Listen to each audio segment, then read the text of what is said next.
First, this email from Admiral Rogers, the head of the NSA. You can see it was December 22nd. Says to Jim, John, and Jim Clapper, John Brennan, Jim Comey. And he says, I asked my team if they've had sufficient access to the underlying intelligence, sufficient time to review that intelligence. On both points, my team raised concern. Further states, my folks aren't fully comfortable. A few hours later, there's an email back to Admiral Rogers.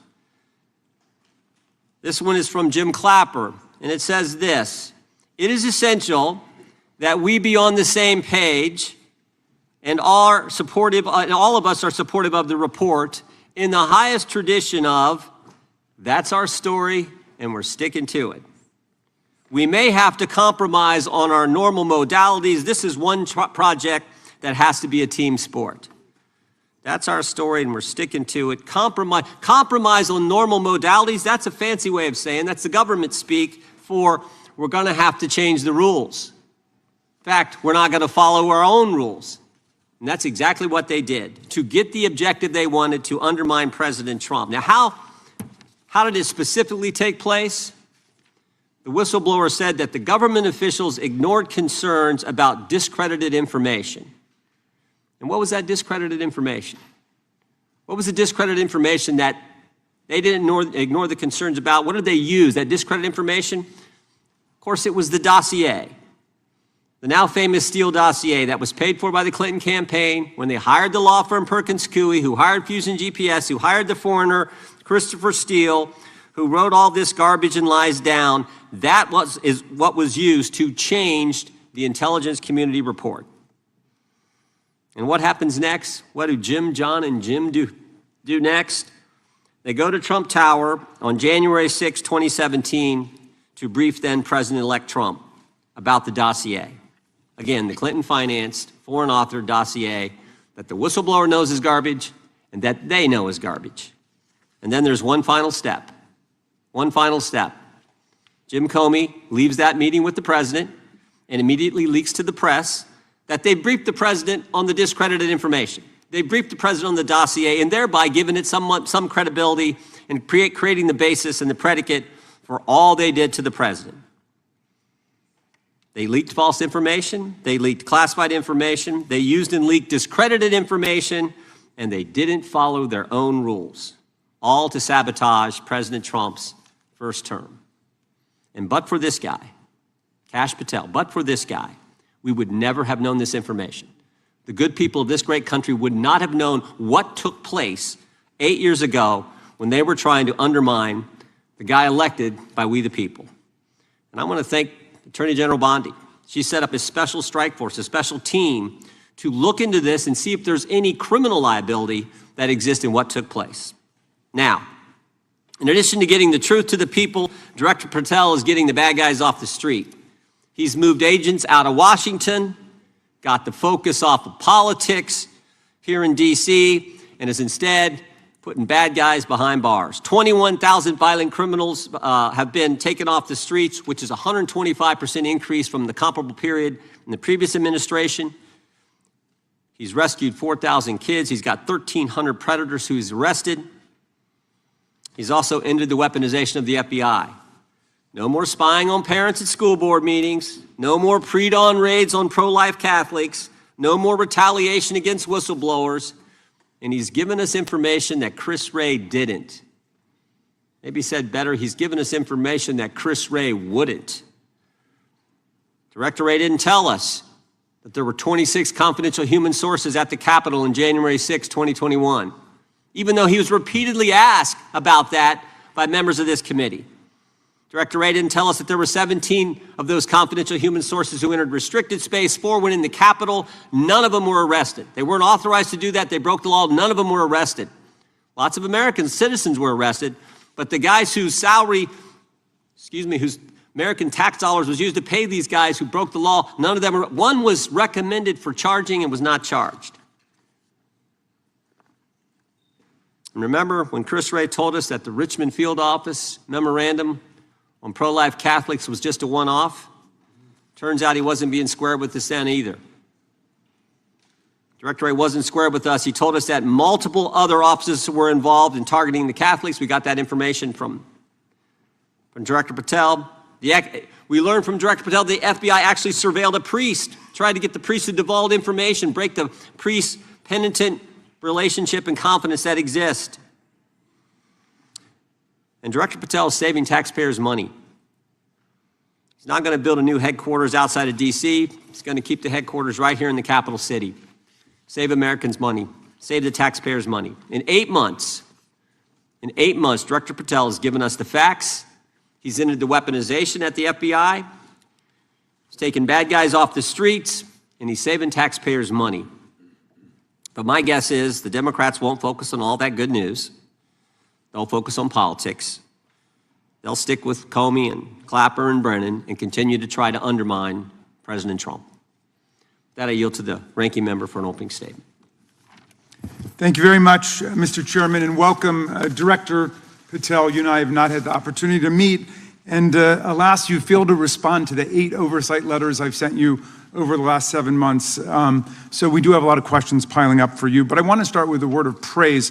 The first FBI director was J. Edgar Hoover, who steadfastly refused to hire women, African Americans, and other minorities as agents. And although he was a closeted homosexual who lived in domestic partnership for decades with Clyde Tolson, he also participated in anti-gay crusades.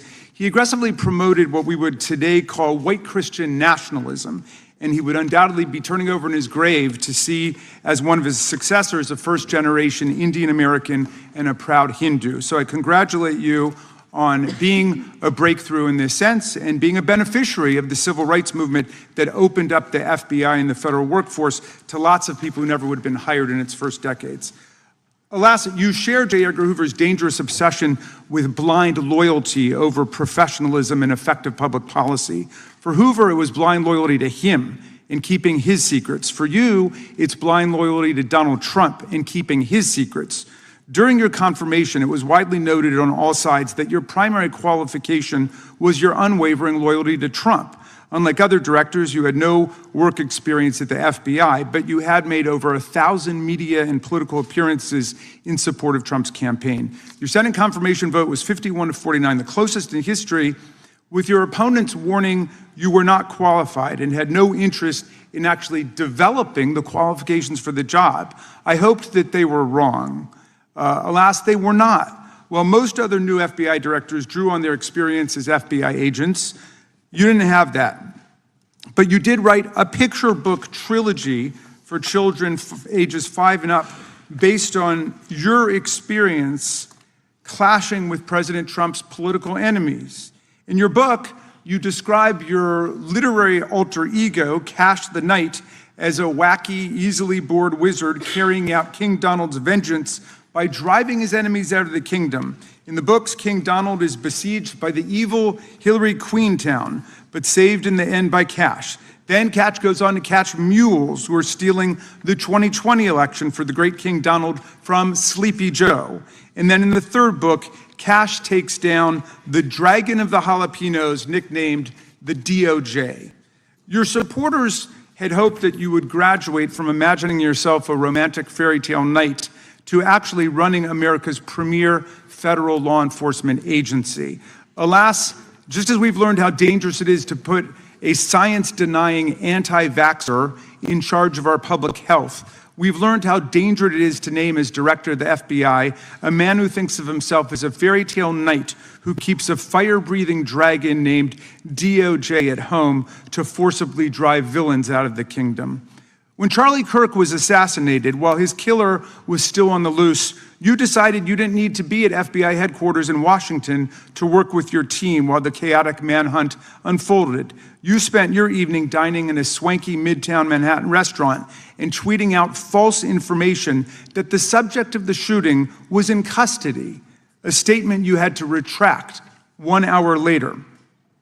Your performance was so disturbing that even the MAGA base was alarmed. Culture warrior Christopher Rufo, who just a few months ago sat in your chair as a Republican witness, observed that you performed terribly, and he called for your ouster. The FBI might be able to survive your delusions of grandeur and the explosively volatile temper that was on display yesterday in the Senate. But the intractable problem is that you are running the FBI not as a law enforcement agency charged with keeping the American people safe, but as a political enforcement agency working directly for the president's vengeance campaign. 7 months in, it's impossible to overstate the destruction, chaos, and demoralization you've brought to the FBI and its workforce and the resulting danger your actions have caused to our country. You've been systematically purging the FBI of its most experienced and qualified agents, division leaders, and experts in counterterror, counterintelligence, and cybersecurity, precisely the people who have the expertise you lack and which the FBI and the country need. They've been expelled from the ranks of the Bureau simply because they did their duty investigating crimes, including those committed by the mob that attacked the Capitol on January 6, 2021, and beat the hell out of more than 140 police officers, or simply because you suspected them of being insufficiently loyal to Donald Trump. You illegally sacked Brian Driscoll, the former acting director of the Bureau and a decorated counterterrorism expert who worked at the FBI for nearly 20 years. According to Driscoll, you told him your own job, quote, depended on the removal of agents who worked on the cases against the president, regardless of whether the agents chose to work on those cases or not. You added, quote, the FBI tried to put the president in jail and he hasn't forgotten it.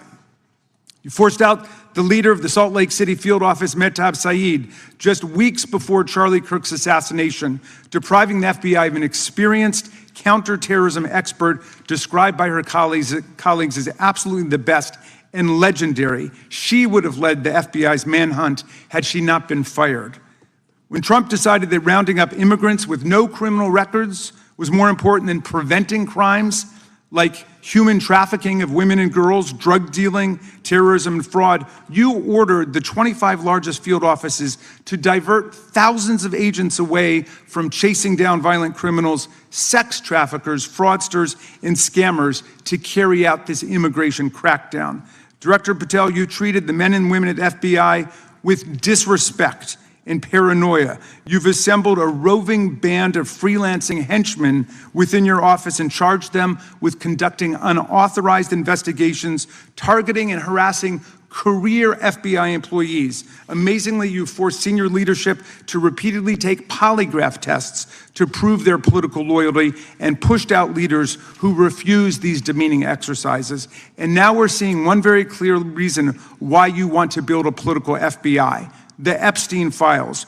You want an FBI blindly loyal to Trump and to you as his enforcer so you can continue your cover-up of a massive international sex trafficking ring with more than 1,000 victims, betraying all of the survivors of the sexual violence. Before you got in this job, you called for full release of the Epstein files, telling podcaster Benny Johnson that the only reason the list was not released by DOJ and FBI was, quote, because of who's on that list.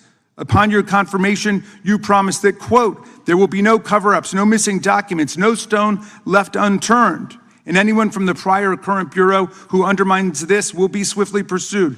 This spring, you ordered hundreds of agents to pore over all the Epstein files, but not to look for more clues about the money network or the network of human traffickers. You pulled these agents from their regular counterterrorism or drug trafficking duties to work around the clock, some of them sleeping at their desks, to conduct a frantic search to make sure Donald Trump's name and image were flagged and redacted wherever they appeared, whether an email, a text, a letter, an interview, a photograph, or a video.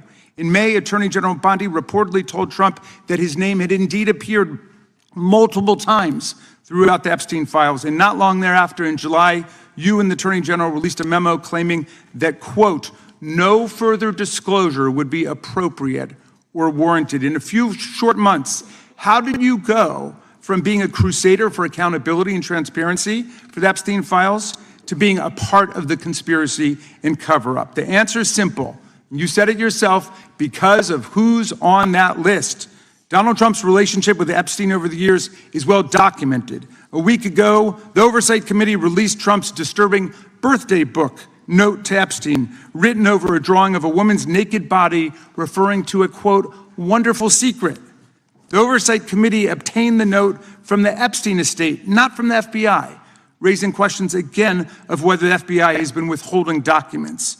While you're unleashing the FBI to cater to Trump's desire to shut down the Epstein inquiry, the first 9 months of the Trump presidency have seen a spate of political violence and domestic terror events. We saw deadly attacks on political figures on both the left and the right. The brutal assassination of Minnesota Democratic House Speaker Melissa Hortman and her husband, and the attempted murder of Democratic State Senator John Hoffman and his wife, who miraculously survived a combined 17 gunshots.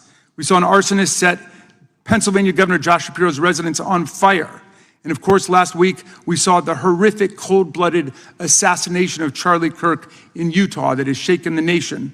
1 minute after Charlie Kirk was shot in the neck, a 16-year-old shooter in Evergreen, Colorado, radicalized by white supremacist ideology online, opened fire and critically wounded 2 other students at Evergreen High School. We've seen lethal anti-Semitic violence, including the murder of 2 young Israeli embassy staffers just blocks from the Capitol, and then in the attack on a gathering of Jewish people in support of hostages held in Gaza in Boulder in June. We've seen continued mass shootings at schools, like the domestic terror incident at a Catholic school in Minneapolis last month, which killed 2 children and wounded 18 others. And in August, a man fired more than 500 bullets at the Centers for Disease Control and Prevention, killing a police officer who was a Marine veteran and a father. People like Melissa Hortman and Charlie Kirk should be able to participate in politics as elected officials or active citizens without being shot down in cold blood in the United States of America. People should also be able to go to elementary school, to middle school, to high school, to work, to the mall, and to church without being shot down in explosions of gun violence. The important position at the FBI requires a leader who puts public safety and national security and the rule of law first.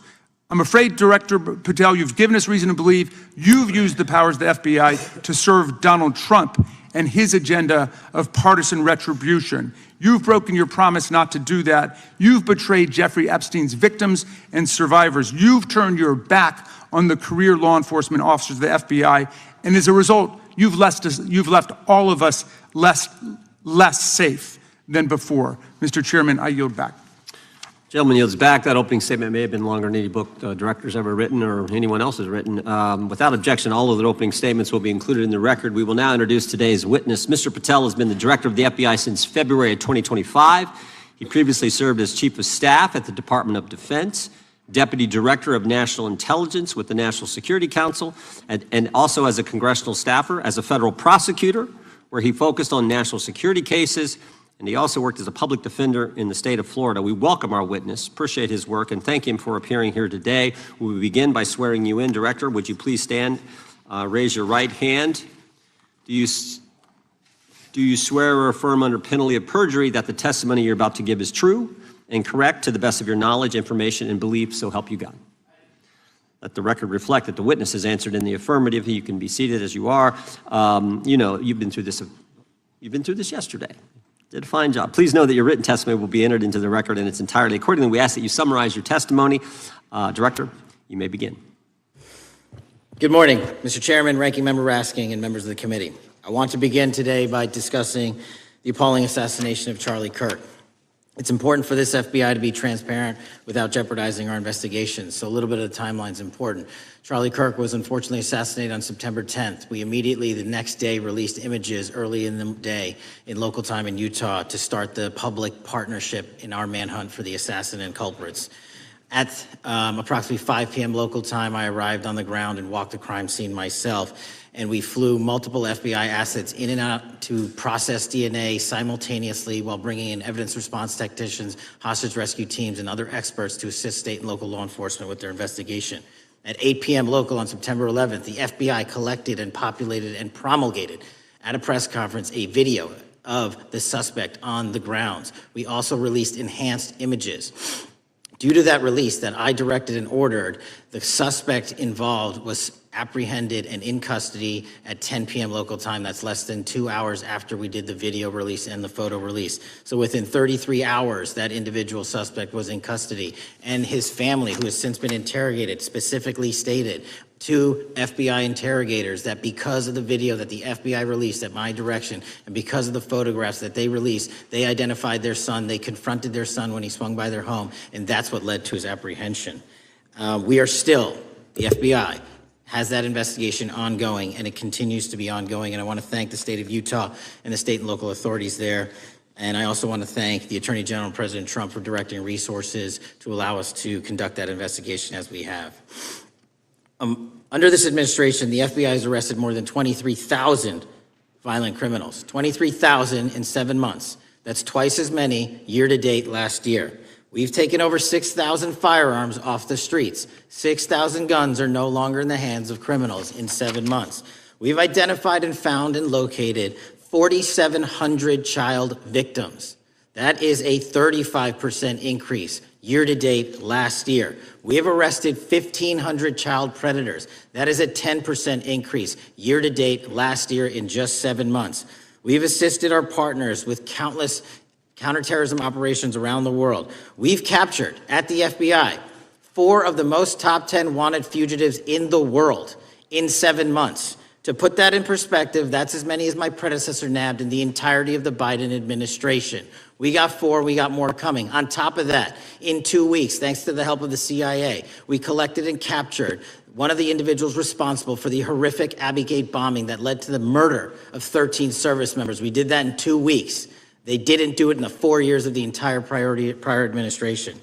Nationwide, we've been executing our Operation Summer Heat, the FBI's national focus on targeting violent crime based on intelligence-driven operations. Ask the citizens of Seattle, Miami, Memphis, Charlotte, Chicago, New Orleans.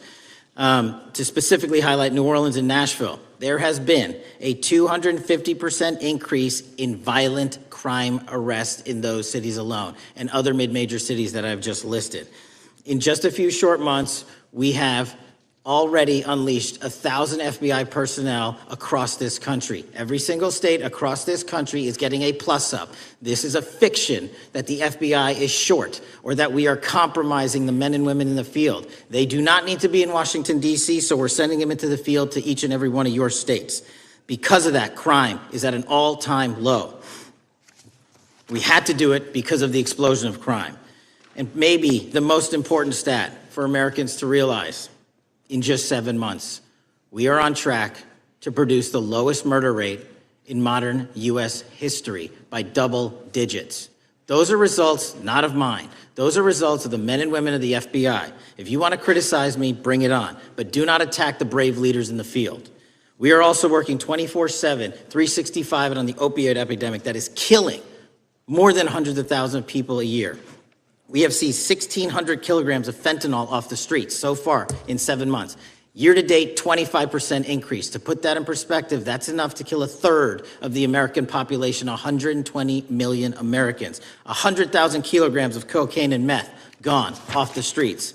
Earlier this year, I highlighted in Cincinnati, Ohio, how we're getting creative to chase down those that were willing to do harm to our citizens, not just by striking at the heart of the fentanyl producers, but the fentanyl precursor companies in China. And we indicted for the first time multiple companies and individuals, not just in America, but in mainland China, that are producing the ingredients that produce and make fentanyl that kill our children. And we're going to keep going.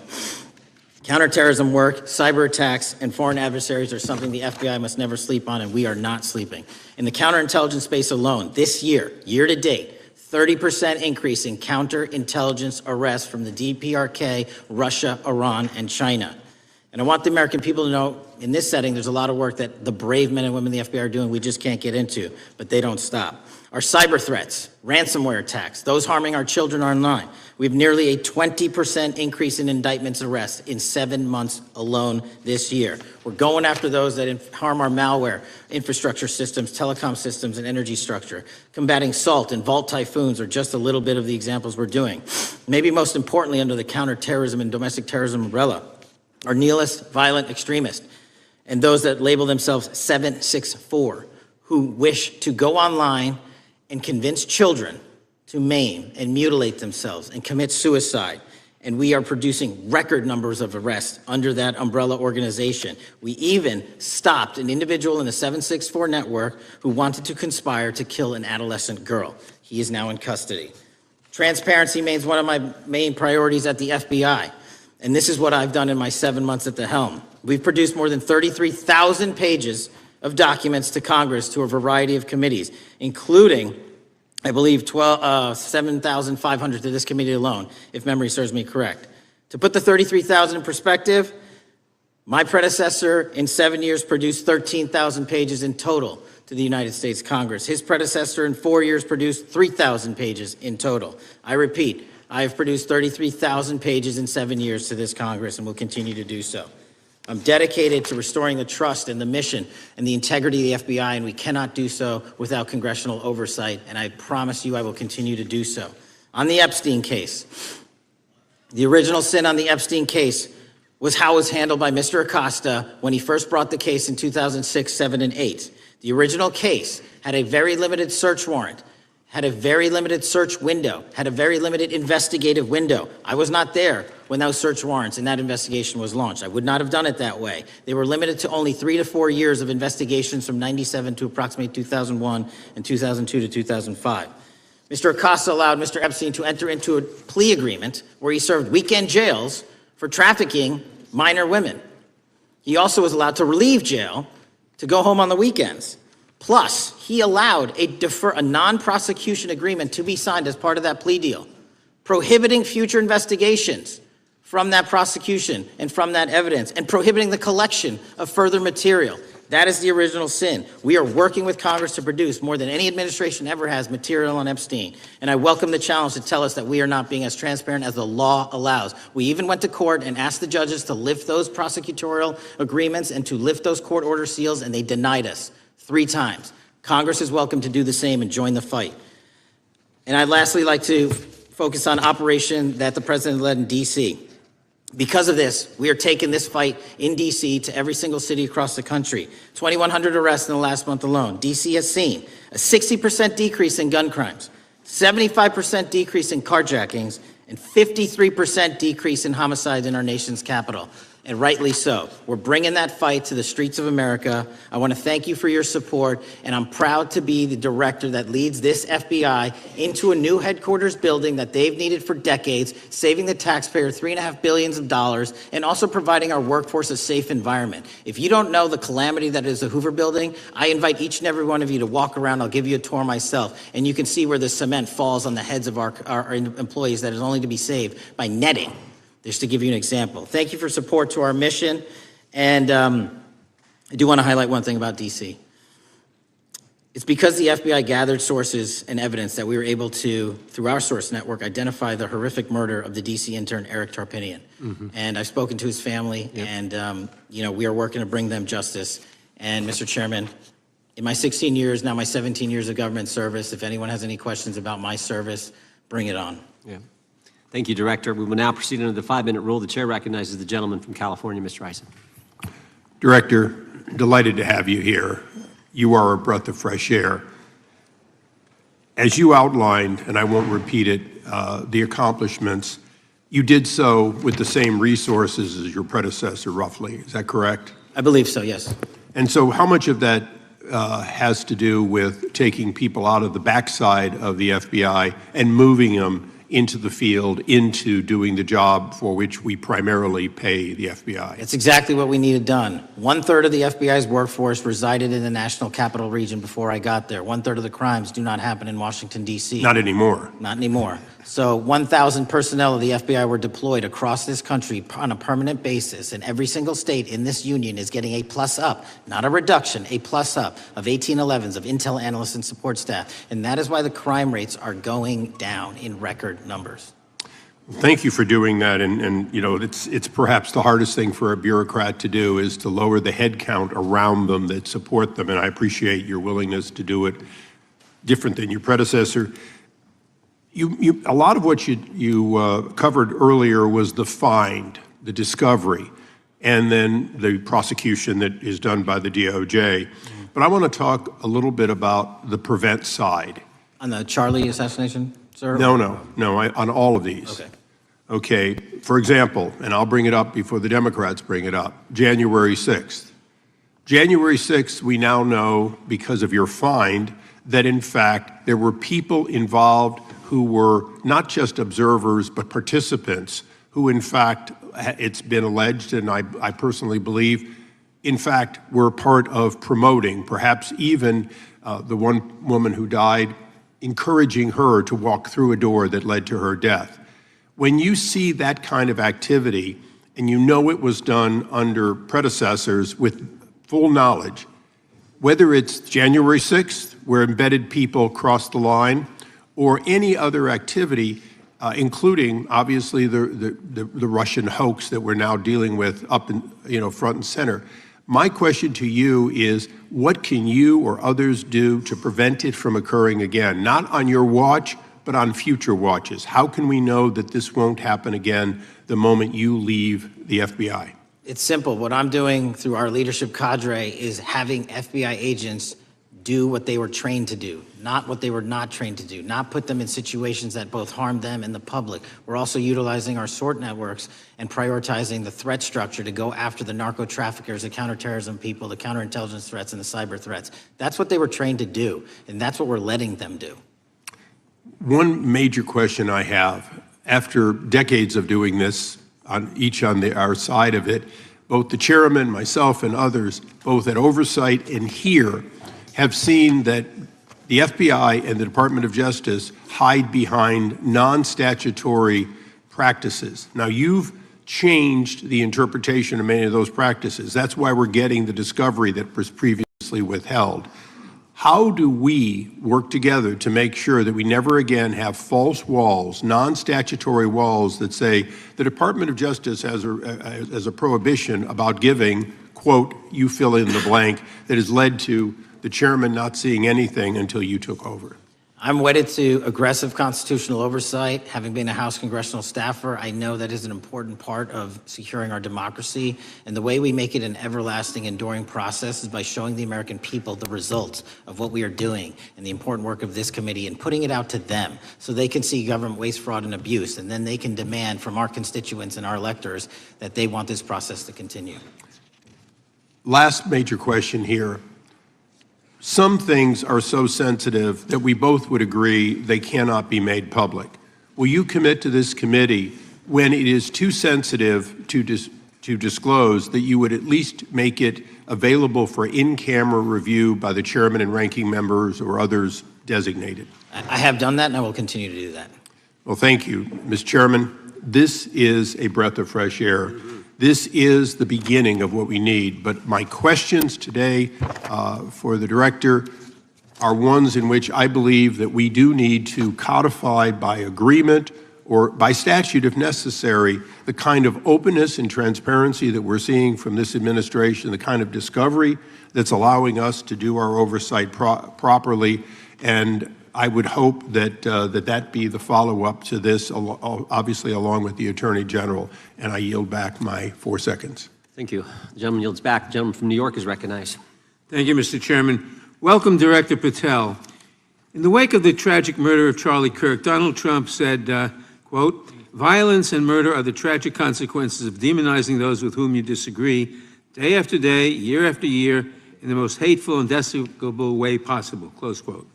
I would note for the record that Donald Trump has famously demonized practically every person he has ever disagreed with, and therefore, using his own logic, he has put their lives at risk. I should know, about 2 weeks ago, when I announced my decision not to my decision not to seek re-election, many people on both sides of the aisle, including the chairman, offered me well wishes and thanked me for my service. Donald Trump, on the other hand, took to Truth Social to call me a, quote, psychopathic nutjob, among other things. Yesterday, I received a threatening note filled with anti-Semitic comments and hateful attacks that mimic some of the same language used by the president. I am sure many of us on this committee face similar threats every day. We have seen political assaults on both the left and the right. The attack on Charlie Kirk, the attempted assassination of the president, the murder of the Democratic Speaker of the Minnesota House, the assault on Paul Pelosi, and the attack on the Capitol on January 6th, for example. Director Patel, Do you agree that there is political violence from both the left and the right? There's too much political Do violence. you agree, yes or no, that there's violence? There is yes too or- much political violence based on ideologies from either side. From either side, okay.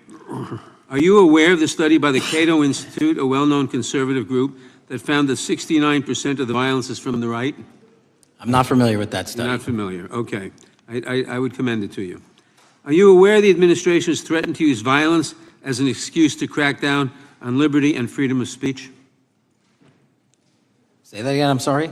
Are you aware the administration has threatened to use violence as an excuse to crack down on liberty and freedom of speech? Nobody at the FBI is doing that. I didn't ask you about the FBI, I said the administration. I speak for the FBI. I would like to enter the record an article from today's New York Times titled, "Trump Invokes Kirk's Killing and Justifying Measures to Silence Opponents." In the wake of Charlie Kirk's killing, President Trump and his allies have laid out a broad plan to target liberal groups, monitor speech, revoke visas, and designate certain groups as domestic terrorists. I ask unanimous consent to insert this into the record. Thank you. Politicizing the murder of Charlie King to go after free speech is not a legacy I believe Charlie King would have wanted. Moving on, I want to address another topic. The FBI has traditionally played a key role in prosecuting public officials for corruption. But I fear that at a time when the president is accepting planes from Qatar for his post-presidential personal use, issuing pardons to major donors, and personally profiting from the office of the presidency, the FBI may be abandoning its commitment to investigating public corruption. Since its creation in the wake of the Watergate scandal, the Public Integrity Section has been one of the crown jewels of the Department of Justice, investigating and prosecuting corruption among the nation's public officials and acting as a key safeguard against politicized prosecutions. This section's work has been supported by an elite squad in the FBI devoted specifically to rooting out corruption. But according to reports, the Public Integrity Section has now been decimated, and the FBI's Public Corruption Squad has been disbanded. I would like to submit for the record a New York Times article entitled, "FBI Dismantles Elite Public Corruption Squad." I ask unanimous consent. Thank you. These actions are an invitation to corrupt politicians to break the law, since they know that the government is asleep at the switch. Last month, Senator Warren and I, along with dozens of other members of Congress, wrote to you and Attorney General Bondi expressing grave concern over your decision to effectively legalize corruption and to politicize prosecutorial decisions. And he asks unanimous consent to enter this letter into the record. Thank you. I don't have time today to walk through all your questions, all of our questions and concerns, but will you commit to answering this letter in short order so that we can understand what factors led to this decision and how it has impacted the ability to hold corrupt officials accountable? I will review your letter with my team and respond as soon as I can. You will respond. Thank you. I yield back the balance of my time. Gentleman yields back. Gentleman from Arizona is recognized for 5 minutes. Thank you, Mr. Chairman, and thank you, Director, for being here. I appreciate the change in the FBI and the tone since you've been there. We heard the ranking member, however, describe the FBI under your leadership as being resorting to political enforcement and you personally as being paranoid. I would just suggest that perhaps that is the projections of the ranking member himself and not you, sir. I want to refer to something that was said yesterday in yesterday's hearing by Senator Grassley. He said, "It's well understood that your predecessor left you an FBI infected with politics." At your nomination hearing, he gave you records, made public records about whistleblowers regarding something called Arctic Frost. Arctic Frost was the FBI case opened and approved by anti-Trump FBI agent Thibault, and Arctic Frost became Jack Smith's elector case. The new records show that Arctic Frost was much broader than just an electoral matter. In fact, it was expanded to Republican organizations. Some examples of the groups that the Ray FBI sought to place under political investigation included the Republican National Committee, Republican Attorneys General Association, and Trump political groups. In total, 92 Republican targets, including Republican groups, Republican-linked individuals, were placed under the investigative scope of Arctic Frost. On that political list for investigation was one of Charlie Kirk's groups, Turning Point USA, In other words, Arctic Frost wasn't just a case to politically investigate Trump. It was the vehicle by which partisan FBI agents and DOJ prosecutors could achieve their partisan ends and improperly investigate the entire Republican political apparatus. I'd ask that, Mr. Chairman, that document be admitted. Without objection. So, I know that this may be under current investigation, but I wish to ask specific questions about this for just a moment. What search tools were used in Arctic Frost to view private communications of targets? I believe the traditional search tools, search warrants, lawful service of process, and the tools that the FBI has in our infrastructure systems, cybersecurity systems, and counterintelligence systems.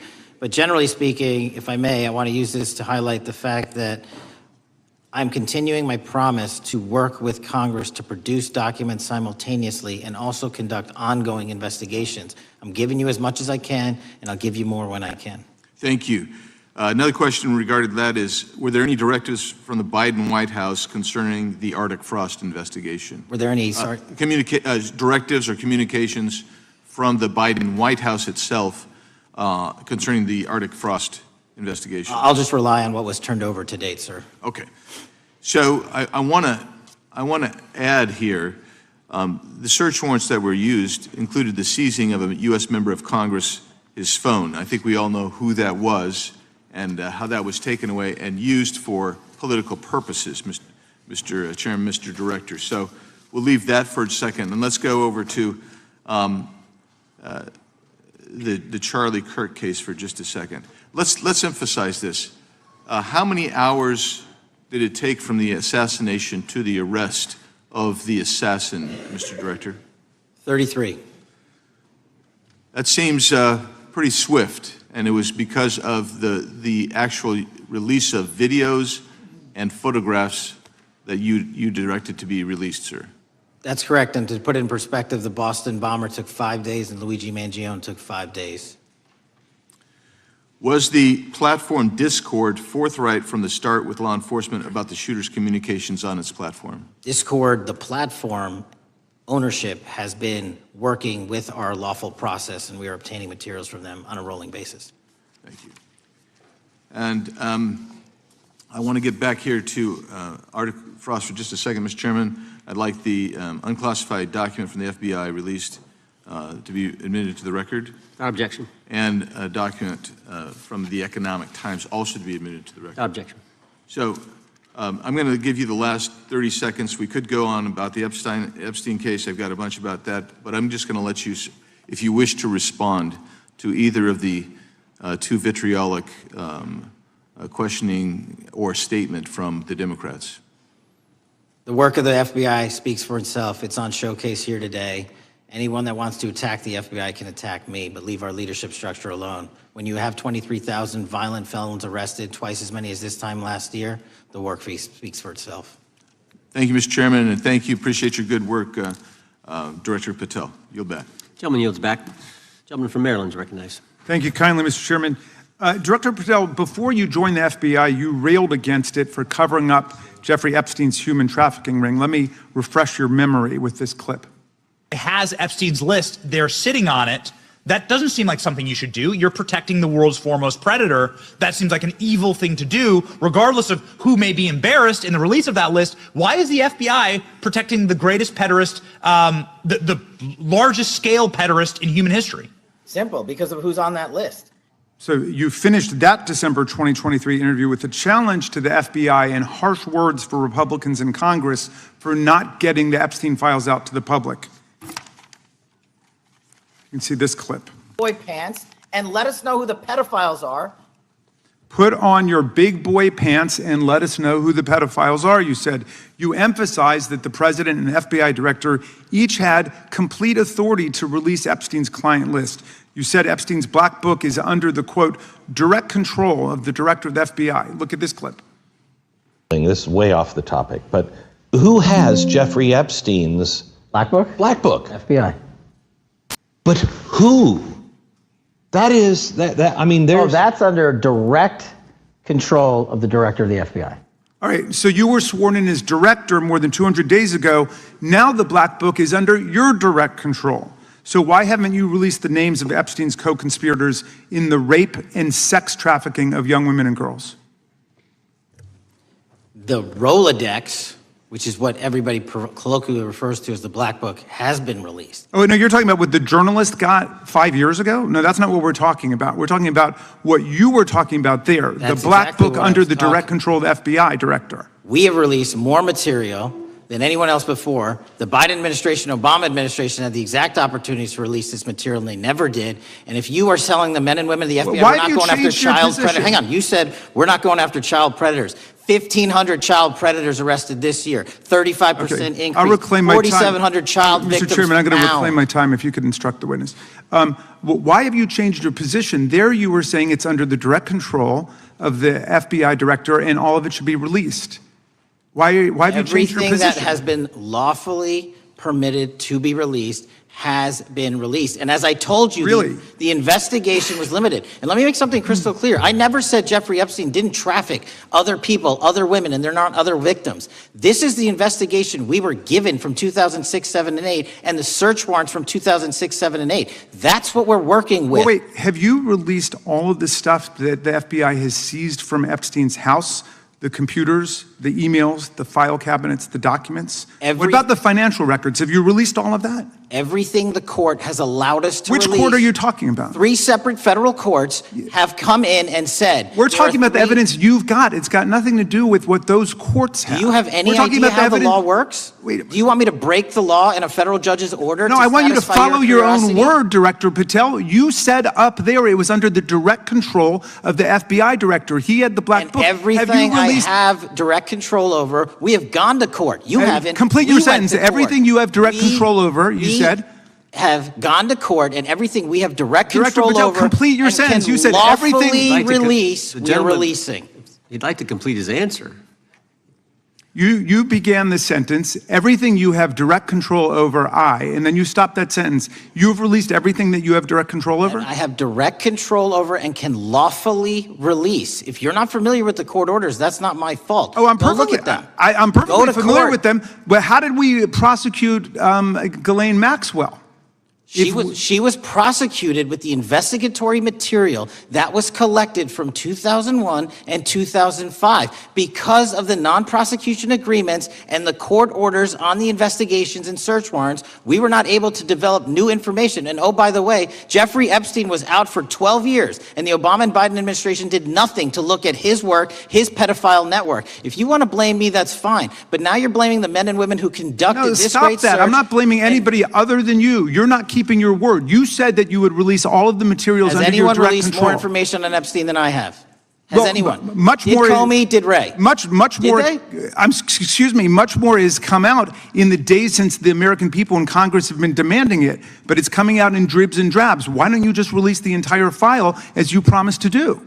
I literally just told you, there are multiple federal court orders. I'm not going to break the law to satisfy your curiosity. You didn't join us when we filed court to release the court orders. You could have. You have lawyers. You could have shown up. You didn't do that. That's a tiny fraction of the material we're That talking is about. not. It is How a do you- tiny fraction. How do you know that? Have you seen No. everything? Time It's of the all gentleman. misdirected. How do you know Time that? of the gentleman has expired. The gentleman from California is recognized. Well, thank you, Mr. Director. Just to be clear, how many of the Epstein files were released in the 4 years of the Biden administration? 0. And how many have you released? I don't have the number, but it's got to be thousands of pages of stuff. I was going to ask you to begin whether Americans are safer today than they were 9 months ago, but you cited dramatic increases in criminal arrests since you've taken office, a dramatic decrease in crime that's resulted. Who would have thought that taking criminals off the streets would reduce the crime rate? But somehow we have stumbled upon that new truth.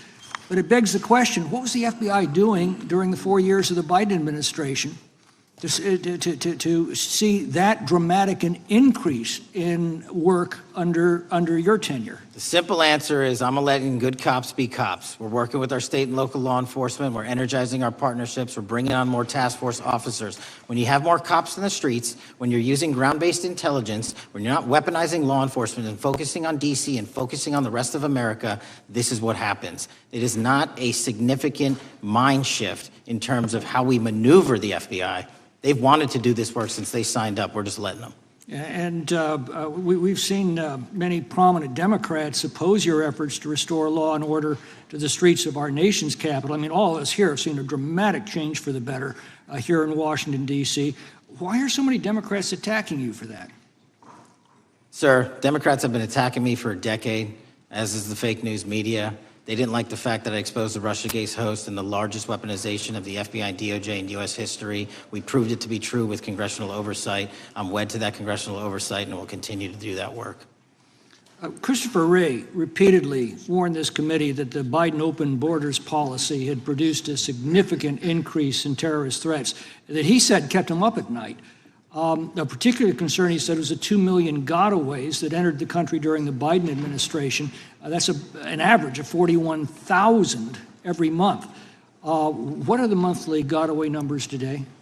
Sir, I'll have to get back to you on the exact gotaway numbers, but identifying that there are gotaways is step one. Going and manhunting them is step two, and that's what we're committing our resources to do. Well, that's my next question, is what progress has the administration made in apprehending and removing terrorist threats that came in during the Biden years? I think you're talking about, if you're not, let me know, known or suspected terrorists, and we've encountered almost zero at the southern border since the southern border has been sealed. But the problem that we are running into is our northern border. It's largely expansive. The enemy has adapted, and we need more focus on the northern border to stop known or suspected terrorists from coming in from places like China, Russia, the Middle East, Africa, Afghanistan. And what can you tell us about the remaining threat posed by potential terrorist cells here in the United States?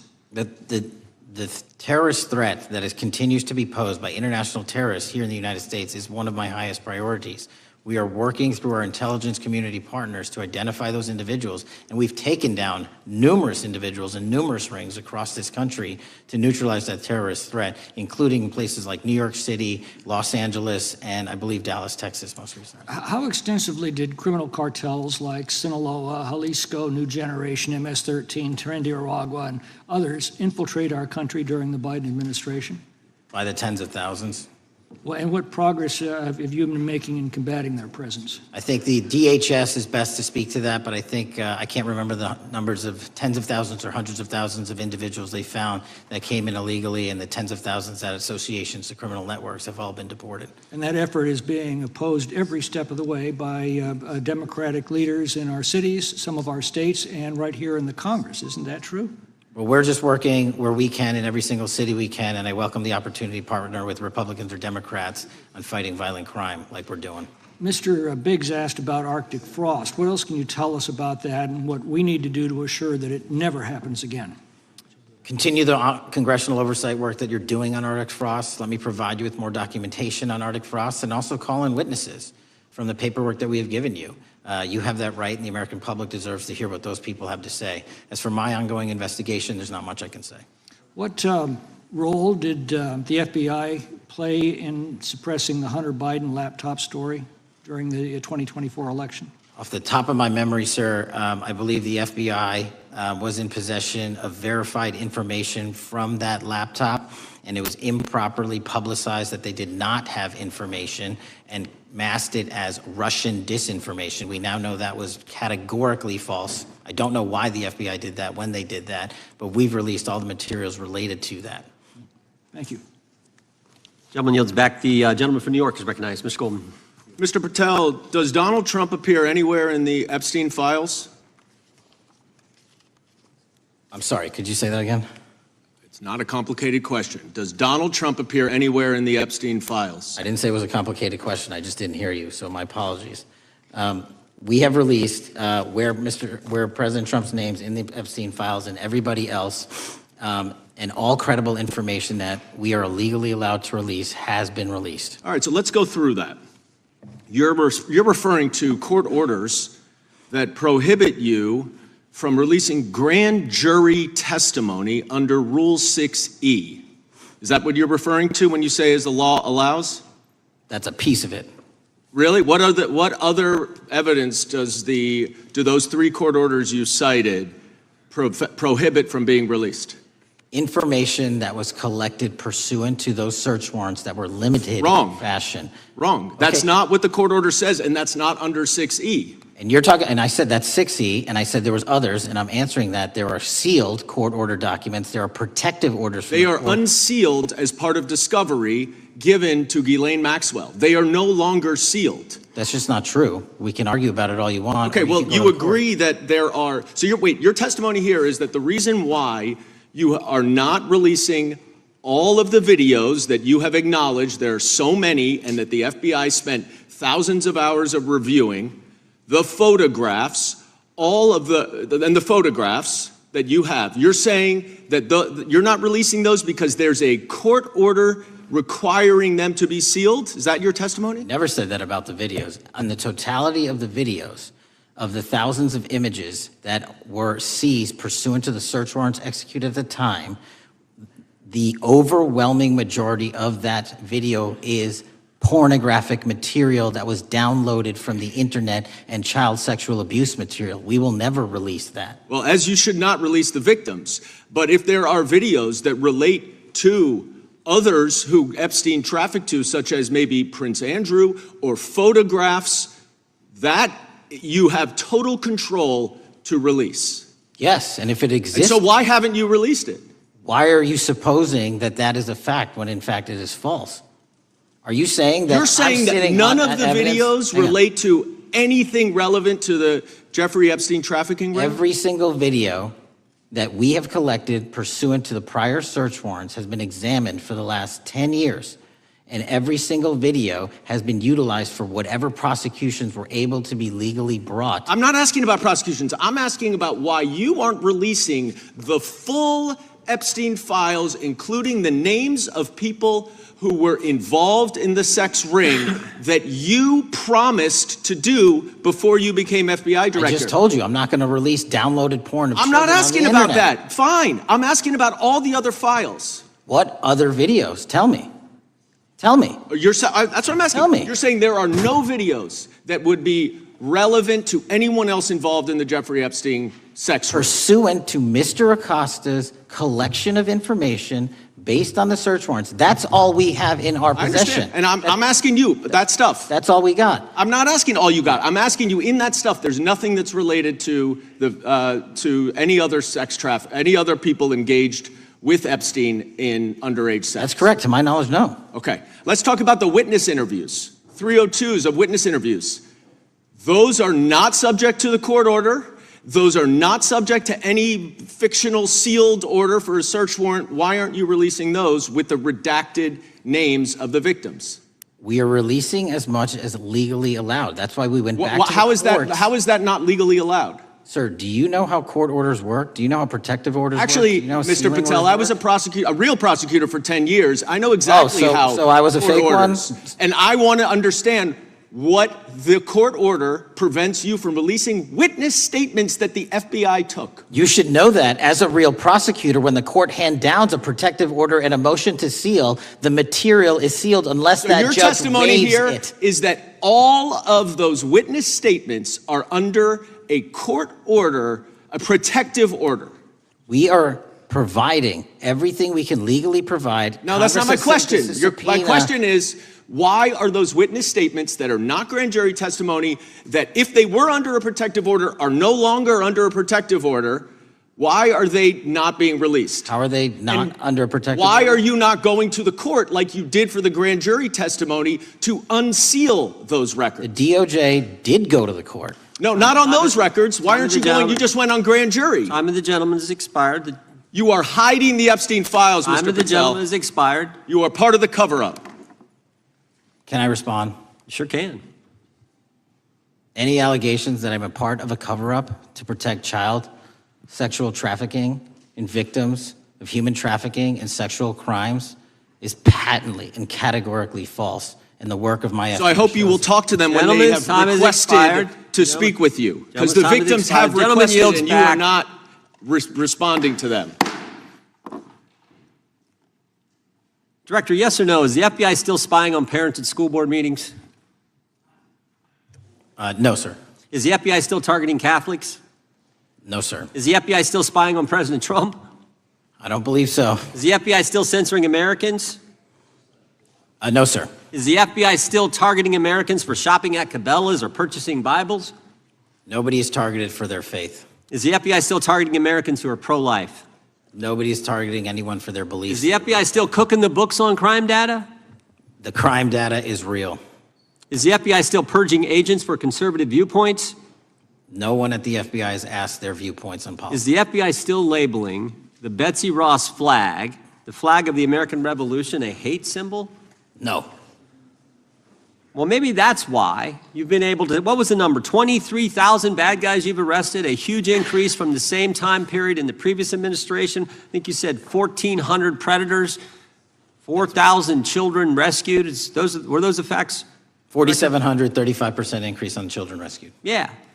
And you got the guy that, Abbey Gate? We got the Abbey Gate guy. We had a guy from the 4th District of Ohio who lost his life there serving our country. We appreciate that. Maybe when you're not focused on politics, you can actually do what the FBI is supposed to do. Go get the bad guys, right? That's what the men and women of the FBI do. Director, did John Brennan lie to Congress? Let me just read a couple things, actually, before you answer that. 2 years ago, we had Mr. Brennan in for an interview, and I asked him, how'd you learn about the dossier in December of 2016? Mr. Brennan replied, I received a copy of it from the FBI, and the CIA was very much opposed to having any reference or inclusion of the Steele dossier in the intelligence community assessment. That's what John Brennan told the United States Congress. 7 weeks ago, the Director of National Intelligence told us this: John Brennan lied and denied using the dossier in the intelligence community assessment because he knew it was discredited. CIA officer told the House Intelligence Committee Brennan refused to remove it, and when confronted with the dossier's main flaws, he responded, yes, but doesn't it ring true? John Brennan lied to us? Mr. Chairman, I won't stylize the evidence. What I will say is that the intelligence community assessment, those that created it and any individual involved with it, is an ongoing investigation. There's an investigation into what took place in December and January of December 2016, January 2017, when this whole thing started, this grand conspiracy. That is being investigated, is that right? That has been publicly announced by the department. That's been announced by the department. Did Chris Wray hide documents from this committee? You would know better than me, sir. Well, I think you told us like 700 pieces of information you've given this committee since you've been the director relative to just one incident, the Catholic memorandum from the Richmond field office. I can give you the comparison, sir. Yeah, the Catholic memo, I believe we turned over 750 documents. In Mr. Ray's tenure, I believe they turned over 19 pages. 19 pages. You've given us 700. Why would Chris Wray hide information from this committee? You'd have Want to to hazard ask. a guess? I'm sorry? Hazard a guess why he would do that? I don't know, sir. I think maybe it was because FBI was spying on a priest, trying to get him to break the priest-penitent confidence that exists. You think maybe that was the reason? You'd have to ask him, sir. Yeah, we'd love to do that. I want to read a few names here. Arctic Haze, Tropic Vortex, Riding Hood, Foggy Falls, Echoes Fate, Sirens Lure, Genetic Christmas. What are these code names about, Director? You know? Not off the top of my head. Well, Arctic Haze, Tropic Vortex. My understanding, these are code names for leak investigations of classified information from the year 2017. Does that ring a bell? In terms of leak investigations, many of those are classified and many of those are ongoing, Mr. Chairman. But we are working with you to produce documents as we close those investigations or as we declassify them. Let me ask you this question, because this is something I've wondered about, the way the FBI used to work. This whole thing so many of these things unfolded. Seems to me you had all these people in government leaking information that then gets reported in the press, and there's a story written about it, and then that article is then used to further the investigation and move forward with what they want to do. Did that take place back in 16 and 17? That's the exact scenario that took place in the FISA application for Carter Page and the rest of the Trump campaign. And that is frightening, because that's what the CIA is supposed to do in foreign countries. It's not supposed to happen to Americans, but it did, didn't it, Director? Yes. And not just any Americans, it happened with the President of the United States. Is that accurate? Yes, sir. Yeah, and you were the key guy in helping expose that. And I think our country will be forever grateful for what you did to let the country know that was going on involving Americans, which is not supposed to happen, and not just, again, any American, but the President of the United States. Chair now recognizes the gentlelady from California. Thank you, Mr. Chairman. I'm concerned by reports that FBI agents have been diverted from their important work on crime and anti-terrorism to work on matters that are not critical to our safety. I'd like to play the video, the whole video Jeffrey clip. Epstein's Black Book? Black Book. FBI. But who? That is, I mean, Oh, there's... that's under direct control of the director of the FBI. Or the So, but manifesto. the Black Book, it's not just sitting, I mean, that's Hoover power times 10. And to me, that's a thing I think President Trump should run on. On day one, roll out the Black Book.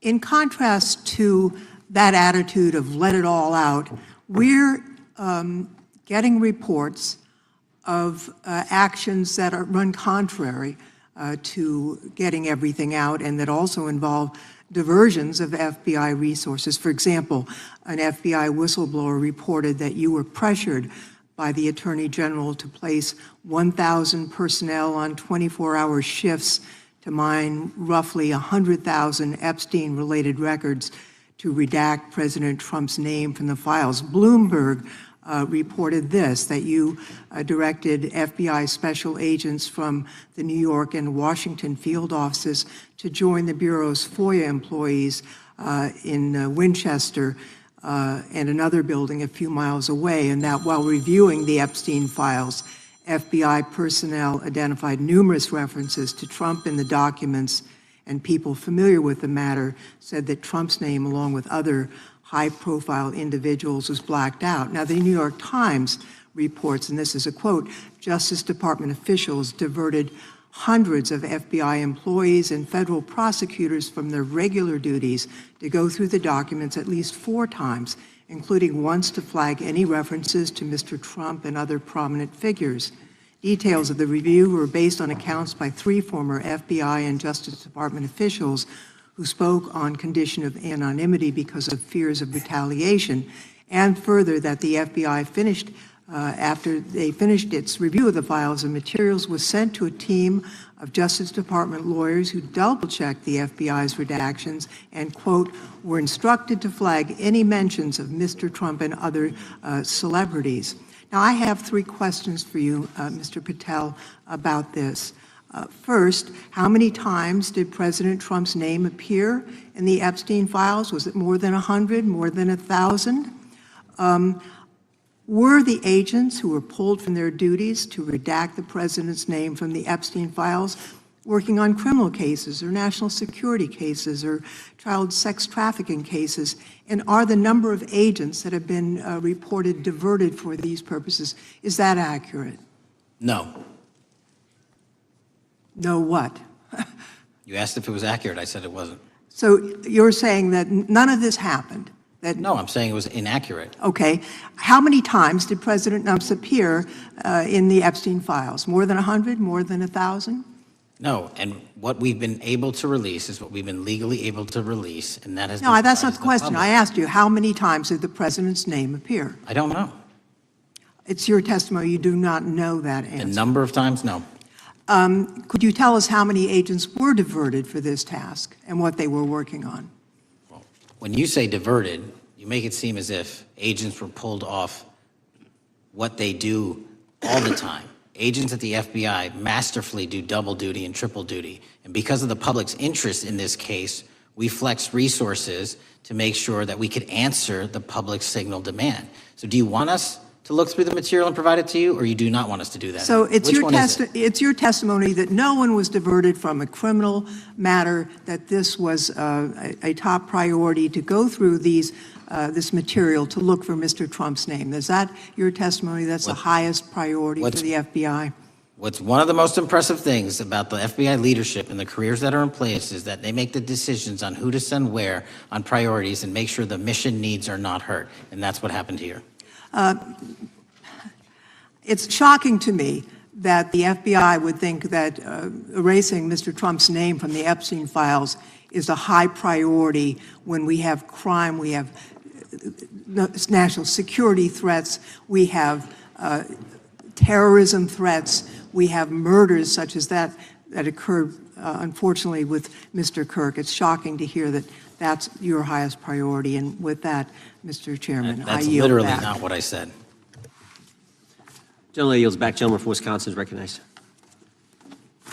Director, is President Trump implicated in any wrongdoing related to Jeffrey Epstein? Based on the entirety of the evidence that we have, absolutely not. The president is not implicated. Correct. Thank you. I want to talk a little bit about China's malign influence here in America. And, we've seen spy balloons traverse the United States. We've seen police stations in communities around America. And sitting in the chair you're in just 2 years ago, there was a sheriff from Cochise County, Arizona, Mark Daniels, that was here, who said that the exponential increase in the amount of fentanyl that is coming into America is directly related to the open borders policies of the previous administration. Do you agree with Sheriff Daniels' characterization? In large part, yes. So, since you've been director, has there been a reduction with, we've talked about how the border is largely secure now, right? The southern border, yes, sir. The southern border is largely secure. Has there been a concomitant reduction or a reduction in the amount of fentanyl that is coming into America? There has been a massive reduction to the tune of, we've seized more than 25% year-to-date this year than the prior year, and that's enough fentanyl to kill 120 million Americans. Does China play a role in this fentanyl that's coming to America?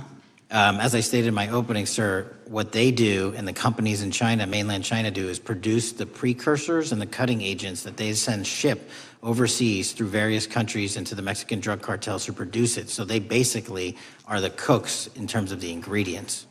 Tell us, what is the FBI doing to stop China from delivering death to America? So for the first time in a decade, I actually reached out to my counterpart at the Ministry of Public Security. No one at the FBI had done so.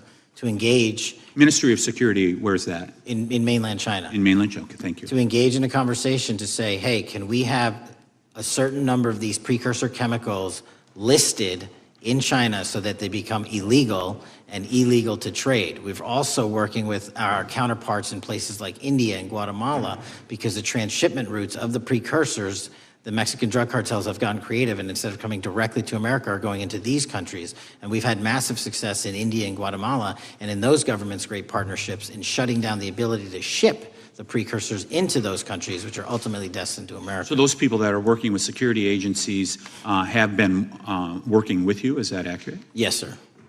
So I want to turn to a couple cases that are at the University of Michigan, where Chinese nationals, on behalf of the Chinese government, smuggled in illicit biological materials,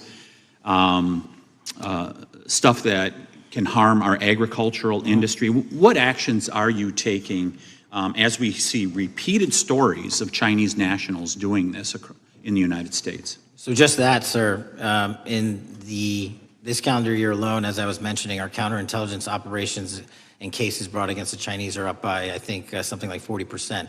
And specifically, the cases in Michigan show two threat streams, not just against our agricultural industry, which is a threat to national security, but they were also bringing in chemical agents and mushrooms, I'm not the exact expert, that would have ultimately hurt our population. We arrested and charged all of those individuals, and we are aggressively going after them in every single state because they weren't doing it in Michigan alone. Should research universities across the United States be doing a thorough job of vetting Chinese nationals that are coming to their universities?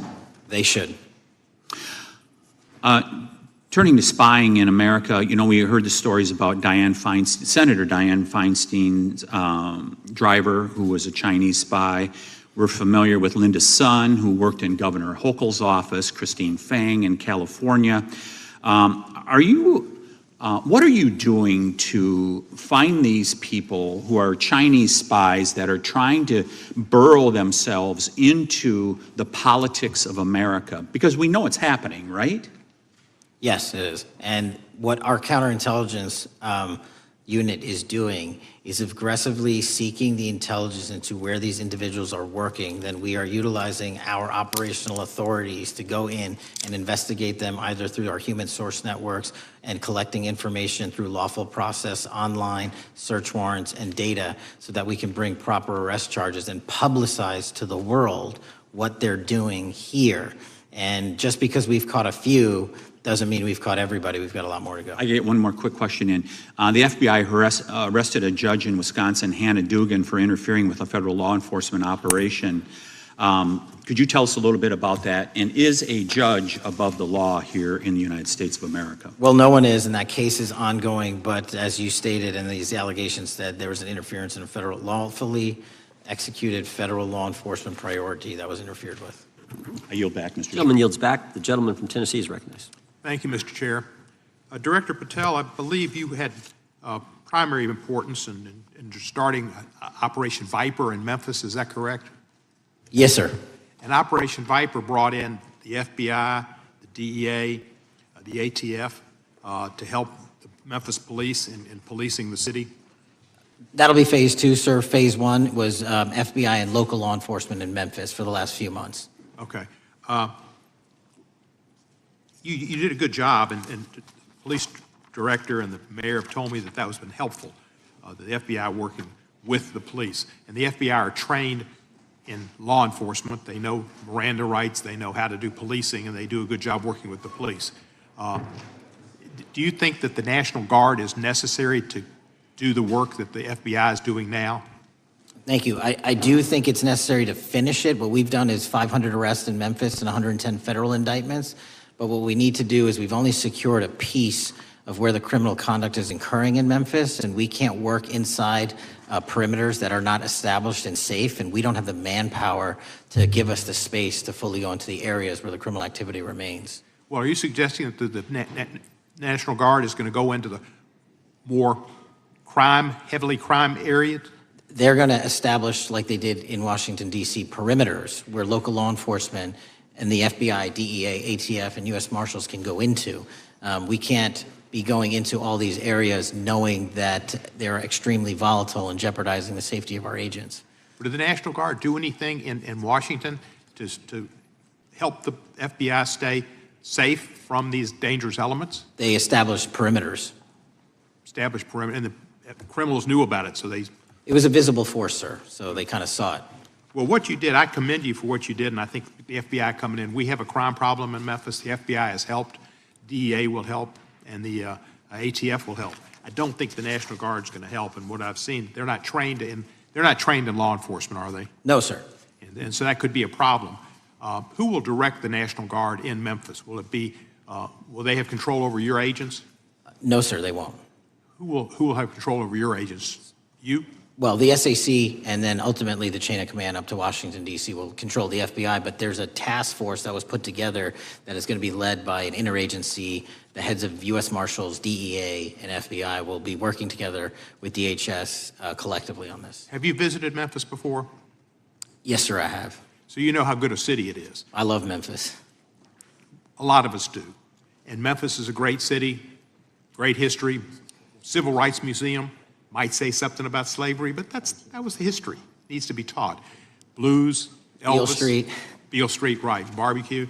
And people should come. It's not a troubled city. We've got some crime, but it's not a troubled city. We're not troubled, and we love our city, and we hope that the National Guard doesn't come in and cause people to have questions about Memphis because it's a city they should visit. Let me ask you this about, you said that the homicide rates are coming down to an all-time low? In modern recorded U.S. history, yes, When sir. does modern recorded history start? I think the FBI, and I'll get back to you on this, has stats on that going back about 30 years, sir. Okay, I was thinking back to Ozzie and Harriet, and I didn't think you could beat Ozzie and Harriet's time. Secondly, you mentioned the Epstein case. Did any of the women that were victims, and they came up here and had a press conference and all, did any of them contact your office and ask to give information? To my knowledge, no, sir. If they did, let me ask you first, is there a statute of limitations on sex crimes like that, with sex with a minor, rape? The DOJ is the expert, but I do not believe there's a statute on that, limitations on that. So if there's not a statute of limitations, should you not be interviewing those people who know who raped them and the names and the places and give you that information? That seems like that's a treasure trove of information, and it's a serious, serious, serious number of crimes. Sir, I couldn't agree with you more. We've been very public about asking individuals to come forward with new information, and we would run out every single lead on that. Well, I'm sure the women will come forward, especially today, to assure that they will get an opportunity, because that seems like something we ought to do.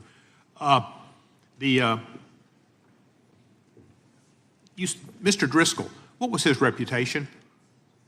I can't comment on Mr. Driscoll's matter. It's an ongoing litigation. Yeah, but his reputation you could tell us about. I can't tell you about his reputation. His work has been laid out in that lawsuit. How many of the FBI agents who worked on the January 6th case have been fired? I don't have that number, sir. Do you have a ballpark figure? No, but I can tell you that individuals based on case assignments in the FBI that I have led have not been terminated for case assignments. Thank you, sir. And come back to Memphis and you work with Kevin Kane in our Tourism Bureau. He's great. Thank you. And thank you for your work in Memphis. Gentleman, yes, back. Mr. Chairman, I have a unanimous consent request. Gentleman's recognized. So I've got 4 documents I'd like to introduce into the record. The first one is Jeffrey Epstein's 6th story played out for years in plain sight. And Acosta is quoted in here saying, "I was told Epstein belonged to intelligence and to leave it alone." The second document is entitled, "What Epstein's Bodyguard Warned About His CIA Connections." The third document is from Fox Digital. It's titled, "Epstein's Private Calendar Reveals Planned Meetings with Obama Admin Official CIA Chief."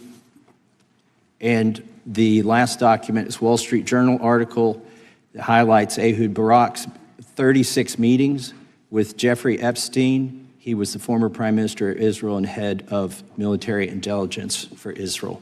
It may have held that title when he met Epstein, and then, yes. Without objection, the gentleman will hold for a second. The gentleman from Maryland is recognized. Thank you, Mr. Chairman. Just one UC request. This is Judge Engelmeyer's decision from August in U.S. versus Epstein, stating the government's 100,000 pages of Epstein files dwarfs the 70-odd pages of Epstein grand jury materials.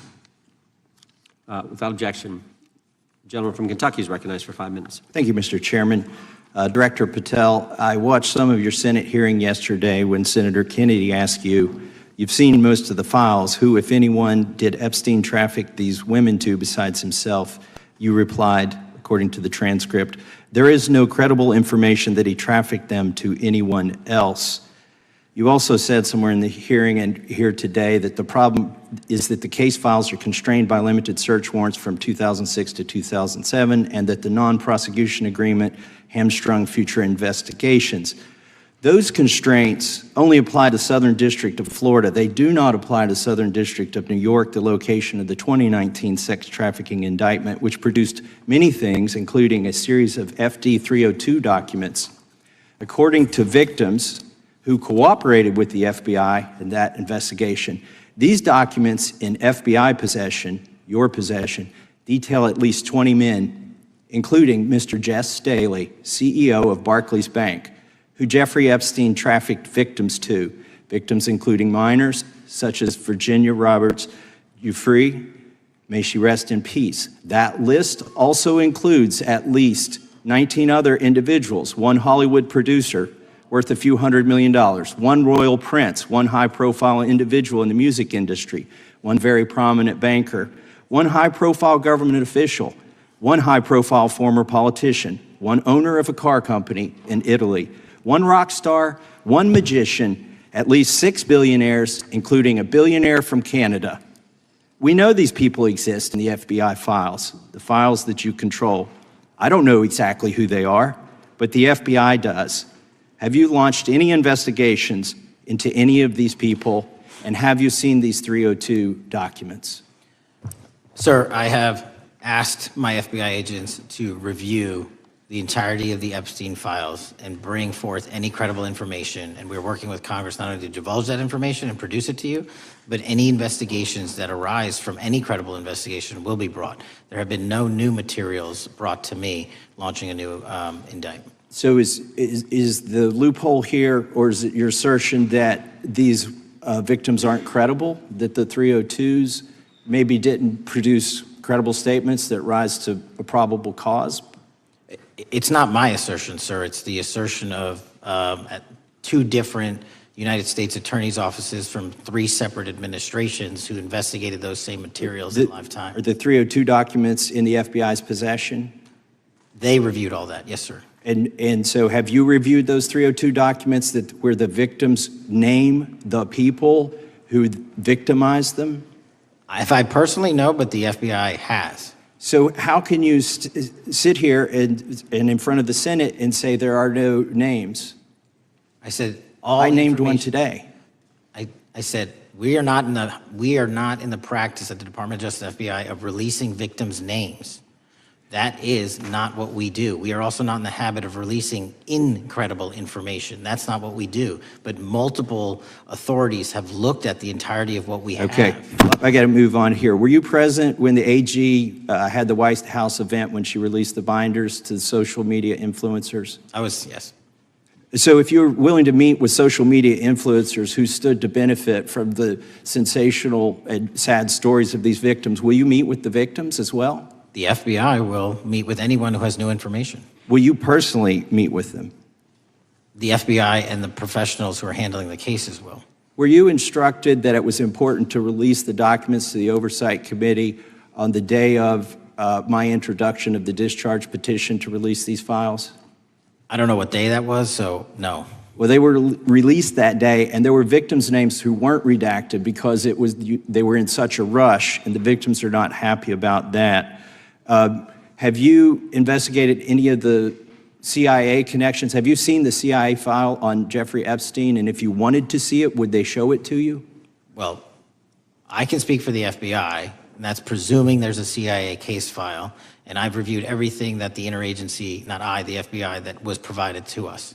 Would you be willing to look at the CIA file on Jeffrey Epstein? If there is such a file, and if it has not already been turned over to the FBI will look at any new investigative leads.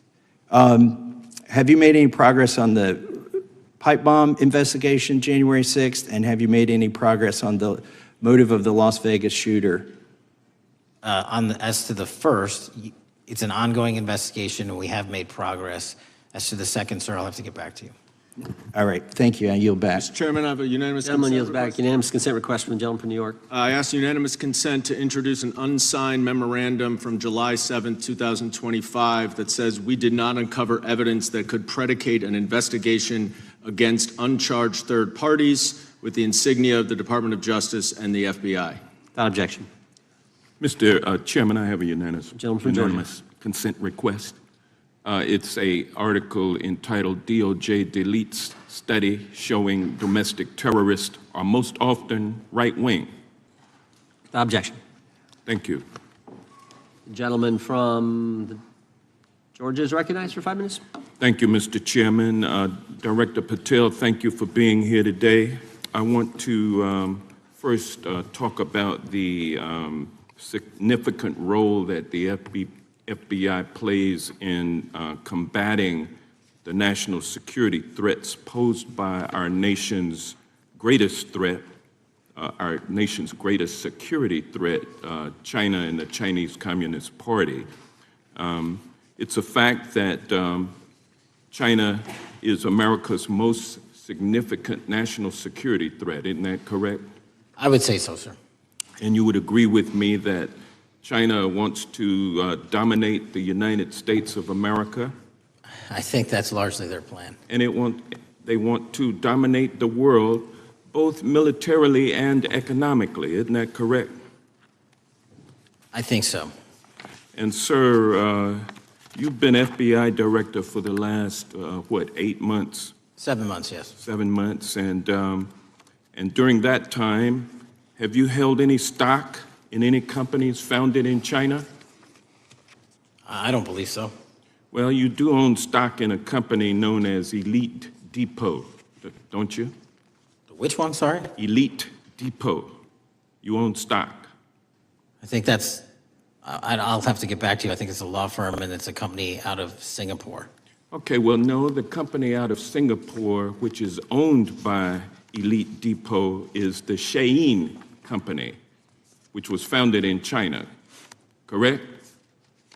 That company operates out of Taiwan. Well, they changed their headquarters from China back in 2022 to Singapore for tax purposes, but it's owned by a Chinese billionaire. I think his name is Charlie Zhu, and you own stock in the company that owns Shein. Which I disclosed during my confirmation You process. certainly did. And now, do you still hold that stock in that Chinese company? Pursuant to the Department of Justice, who reviewed my material that was submitted during my confirmation process, I was able to hold certain stocks, and they made the decision. You still hold the stocks that you have? You still hold on to these Chinese stocks, these stocks in this Chinese company? I disagree that it's a Chinese company, but I was in the DOJ, when you're appointed, makes a call on what you can and can't possess. Well, now, let me ask you this. Chinese companies steal trademarks, they produce counterfeit products and sell them over the internet on platforms such as Shein. They steal intellectual property. They steal data from American companies. And to me, it seems inconsistent with your role as FBI director that you would own stock in a company that is based in a country that is the nation's premier national security threat. It's like you are putting your own financial security over the security of the nation. I disagree with that characterization. Well, I think the American people look at it like it's a classic situation of the fox guarding the hen house. If the FBI is charged with investigating espionage, economic espionage by companies controlled by the Chinese Communist Party, and you are the director of the FBI, you've got a conflict of interest. Sir, I would just show if there's any intimation that I'm against. Why are you holding on to this stock? It wasn't a decision I made. And it's valued at up to $5 million as of when you last reported, correct? $5 million in stock? No, I don't follow it. You don't follow it, but you're still making money off of it.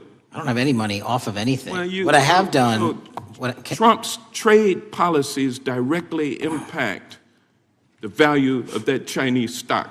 Won't you agree with that? Which trade policy? I'm not a trade expert. Okay, all right. But I want to tell you this. Crazy on me today. Let me ask you this question. Why are you hiding pedophiles? Why are you shielding pedophiles? Why are you protecting pedophiles? That is maybe the most offensive thing you could say to me, given the numbers. Well, you have not released given the Epstein numbers files of pedophiles. You are aware of the we have Epstein arrested. client list that was published in the 18,000. Time the gentleman has emails released? expired. The gentleman yields back. Can he answer the question? Can I just respond? Of course, the gentleman can answer the question. Since I took over the FBI, there has been a 33% increase. Sir, all of that started under Christopher Your Wray. time is done, but No, it didn't. the witness gets All to of answer that the started question, under and then the we'll go to our previous, next. 33. FBI director, sir, and you're coming in here trying to take credit for something that a previous director Gentlemen, instituted and largely brought to conclusion. I take I no think it's credit. been clear that offensive. the director It's offensive. has numbers are so incorrect much also. better than the previous director. It's Dr. Patel, if you want to I take- answer the question. I take no credit. The men and women of the FBI have seen a 33% increase in the number of counterintelligence arrests out of the PRC. And so all of a sudden, when And you the- coming in 7 months ago, and Gentlemen, his time has Heaven on earth. expired. And on sir, the pedophile the American public not gonna accusation, go for that. we have arrested 1,500 child predators in the last 7 months. Under That's investigations more than initiated by anybody the prior Appreciate the directorship. director's good work, and we really appreciate that the time of the gentleman has expired. We now go to the gentleman from Texas. I thank the chairman. I thank the FBI director for coming before the committee. I assume the FBI director, Mr. Patel, I believe you probably agree with me that there is a significant organized effort on the left side of the political spectrum to advance criminal organizations being able to put more criminals out on the streets. That what we've seen this in daily action. Are you familiar with the report that came out this last Monday from the Law Enforcement Legal Defense Fund? I'm not familiar with that, sorry. So this report came out this past Monday, and it said that significant amount of the money flowing out of George Soros and other leftist organizations and funders has been funding DAs and prosecutors and, quote, Many of these DAs had never managed an office, prosecuted a criminal case, developed organizational policies. In dozens of America's largest cities and counties, this report finds these progressive district attorneys have outsourced core parts of the American criminal justice system to activists and political donors, taking direction and advice on everything from staffing decisions and communication strategy. Organizations, it's a complex web of donors going in through these organizations to put radical DAs and prosecutors out there, putting criminals on the streets.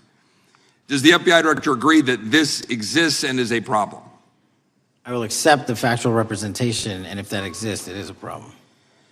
The organizations such as TIDES, the Fair and Just Prosecution, Brenner Center for Justice, Partnership for Safety and Justice, the Vera Institute of Justice, the amount of dollars flowing from George Soros through and to these organizations and to the various prosecutors that have resulted in increased crime on our streets, including the brutal murder of the Ukrainian refugee in Charlotte. I bring that up because that is one component of the problem. In addition, we have an organized effort targeting our border. The NGOs, the nonprofits, and the deep pockets, the United Nations, charitable organizations, and a long list of over 250 organizations that the Center for Immigration Studies put out that lays out a complex web of organizations that were moving people into our country, knowing that they're dangerous, knowing that they're criminal, associated with taxpayer dollars flowing through the United Nations and donor dollars flowing through organizations, including ostensibly religious ones, putting these dangerous individuals on the street that resulted in fentanyl in our communities, that resulted in the death of Jocelyn Nungare, of hundreds, thousands even, as the director testified, 100,000 people dying from these narcotics every year. All of this in an organized effort, a complete effort by the radical left to use taxpayer dollars and these dollars to put people on our streets. In addition, the extent to which we've seen now with the Southern Poverty Law Center and their hate map targeting, for example, the Family Research Council, where we had a shooting right here in DC over a decade ago, putting Charlie Kirk, putting a target on TPUSA, Antifa, other radical organizations that are very specifically organized in targeting conservatives and ordinary Americans. Well, how about the organized effort to infiltrate our schools and advance a transgender agenda and advance a radical agenda, perhaps one that we will see exposed further in the individual that actually shot Charlie Kirk? So here's my question. Will you as the director, and are you as the director, pursuing all legal channels to follow the truth wherever it may lead on this organized effort, one? And two, do you agree that Congress should take all action necessary to expose this web of dollars that are flowing to undermine our way of life? I got another minute in my time that I'd like to hear from you on this topic broadly. I'll keep it short. Investigatively speaking, we are doing the following. We are following the money. We are following the money in every organization and every person that is violating the federal code. And it doesn't matter what your background or ideology is, we are following the money. We are using legal process to follow that money, issuing subpoenas to follow that money, using grand juries to follow that money. And when we have results to recommend for prosecution to the Department of Justice, we will do that. And we will continue to publicize documents through Congress, yes, when we make these findings. Mr. Chairman, I'd like unanimous consent to insert the record outsourcing justice by the Law Enforcement Legal Defense Fund that I alluded to before. I would ask unanimous consent to add a 2024 list provided by the Center for Immigration Studies on these United Nations and other affiliated groups that are responsible, over 250 of them, for moving individuals into our country in a coordinated effort. I would like a unanimous consent to insert a letter that I sent that currently has 33 members of the United States House of Representatives have signed on it, calling for a special select committee to pursue the organized effort from the radical left to target our way of life and undermine our security by putting criminals on the street and having our borders being wide open and putting us in danger. With that, I would yield back. Without objection. Gentleman yields back. Mr. Chairman, I have a couple of unanimous Gentleman's requests.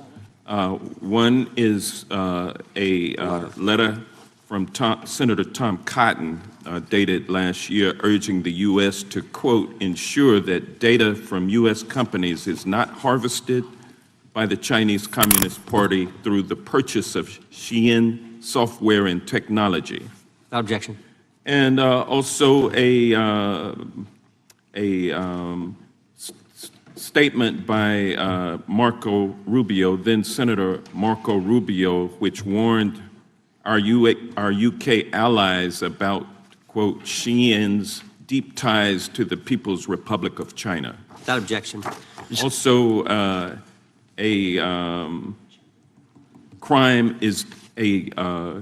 the record crime is down in 2025. Trump doesn't deserve credit, which demonstrates that the crime rates have been decreasing since 2023, which was published by the Vera Institute. Also, a unanimous consent request to enter into the record a NPR report from July of 2024. GOP vows to make America safe again. Statistics contradict their growing crime claims. Without objection. Also, a report out of the American Presidency Project dated January 17, 2025, record low crime during the Biden-Harris administration. Without objection. Also, Joe Biden is correct that violent crime is near a 50-year low, which was a PolitiFact publication of May 2024. And last but not least, a FBI releases 2024 reported crimes in the nation statistics. These are FBI statistics published on August 5th, 2025, which details decreases in murder, rape, aggravated assault, and robbery in 2024. Without objection. Gentleman from Kentucky is recognized for unanimous consent. Mr. Chairman, I ask unanimous consent to submit two sets of documents. The first is a series of emails from the victims of Jeffrey Epstein. They are making FOIA requests to get their own FBI files and not having any success. So I want to bring attention to that by submitting that to the record. The second document that I want to submit to the record, for the record, I know we don't usually read these. This one's not readable. It's completely redacted. For the most part, the first 50 pages. This is actually the search warrant that was served on James O'Keefe for a diary that he had already given to the government 2 months before. And as it turns out, there were no indictments here, yet he still doesn't know why he was raided, and I think he deserves to know. So, without objection. Thank you. The chair now recognizes the gentleman from California.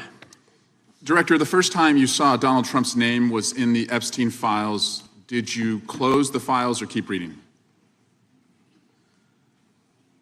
I have reviewed not the entirety of the files, so you haven't reviewed all of the Epstein files? Personally, no. You're the director of the FBI. This is the largest sex trafficking case the FBI has ever been a part of. Buck stops at the top, and your testimony today is you have not reviewed all the files.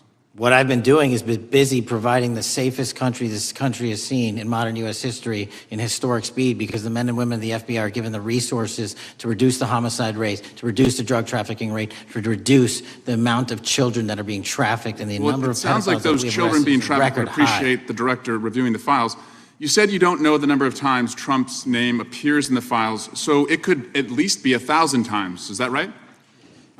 The number is a total misleading factor. We have not released anyone's name that we have not released anyone's name in the Epstein files that has not been credible. Director, could it at least be 1,000 times? We have released every piece of legally permissible information. Okay, you can characterize the numbers however you want it. Reclaiming my time, Director. It sounds like if you don't know the number, it could at least be 1,000 times. It's not. It's not. Is it at least 500 times? No. Is it at least 100 times? No. Then what's the number? I don't know the number, but it's not that. Do you think it might be your job to know the number?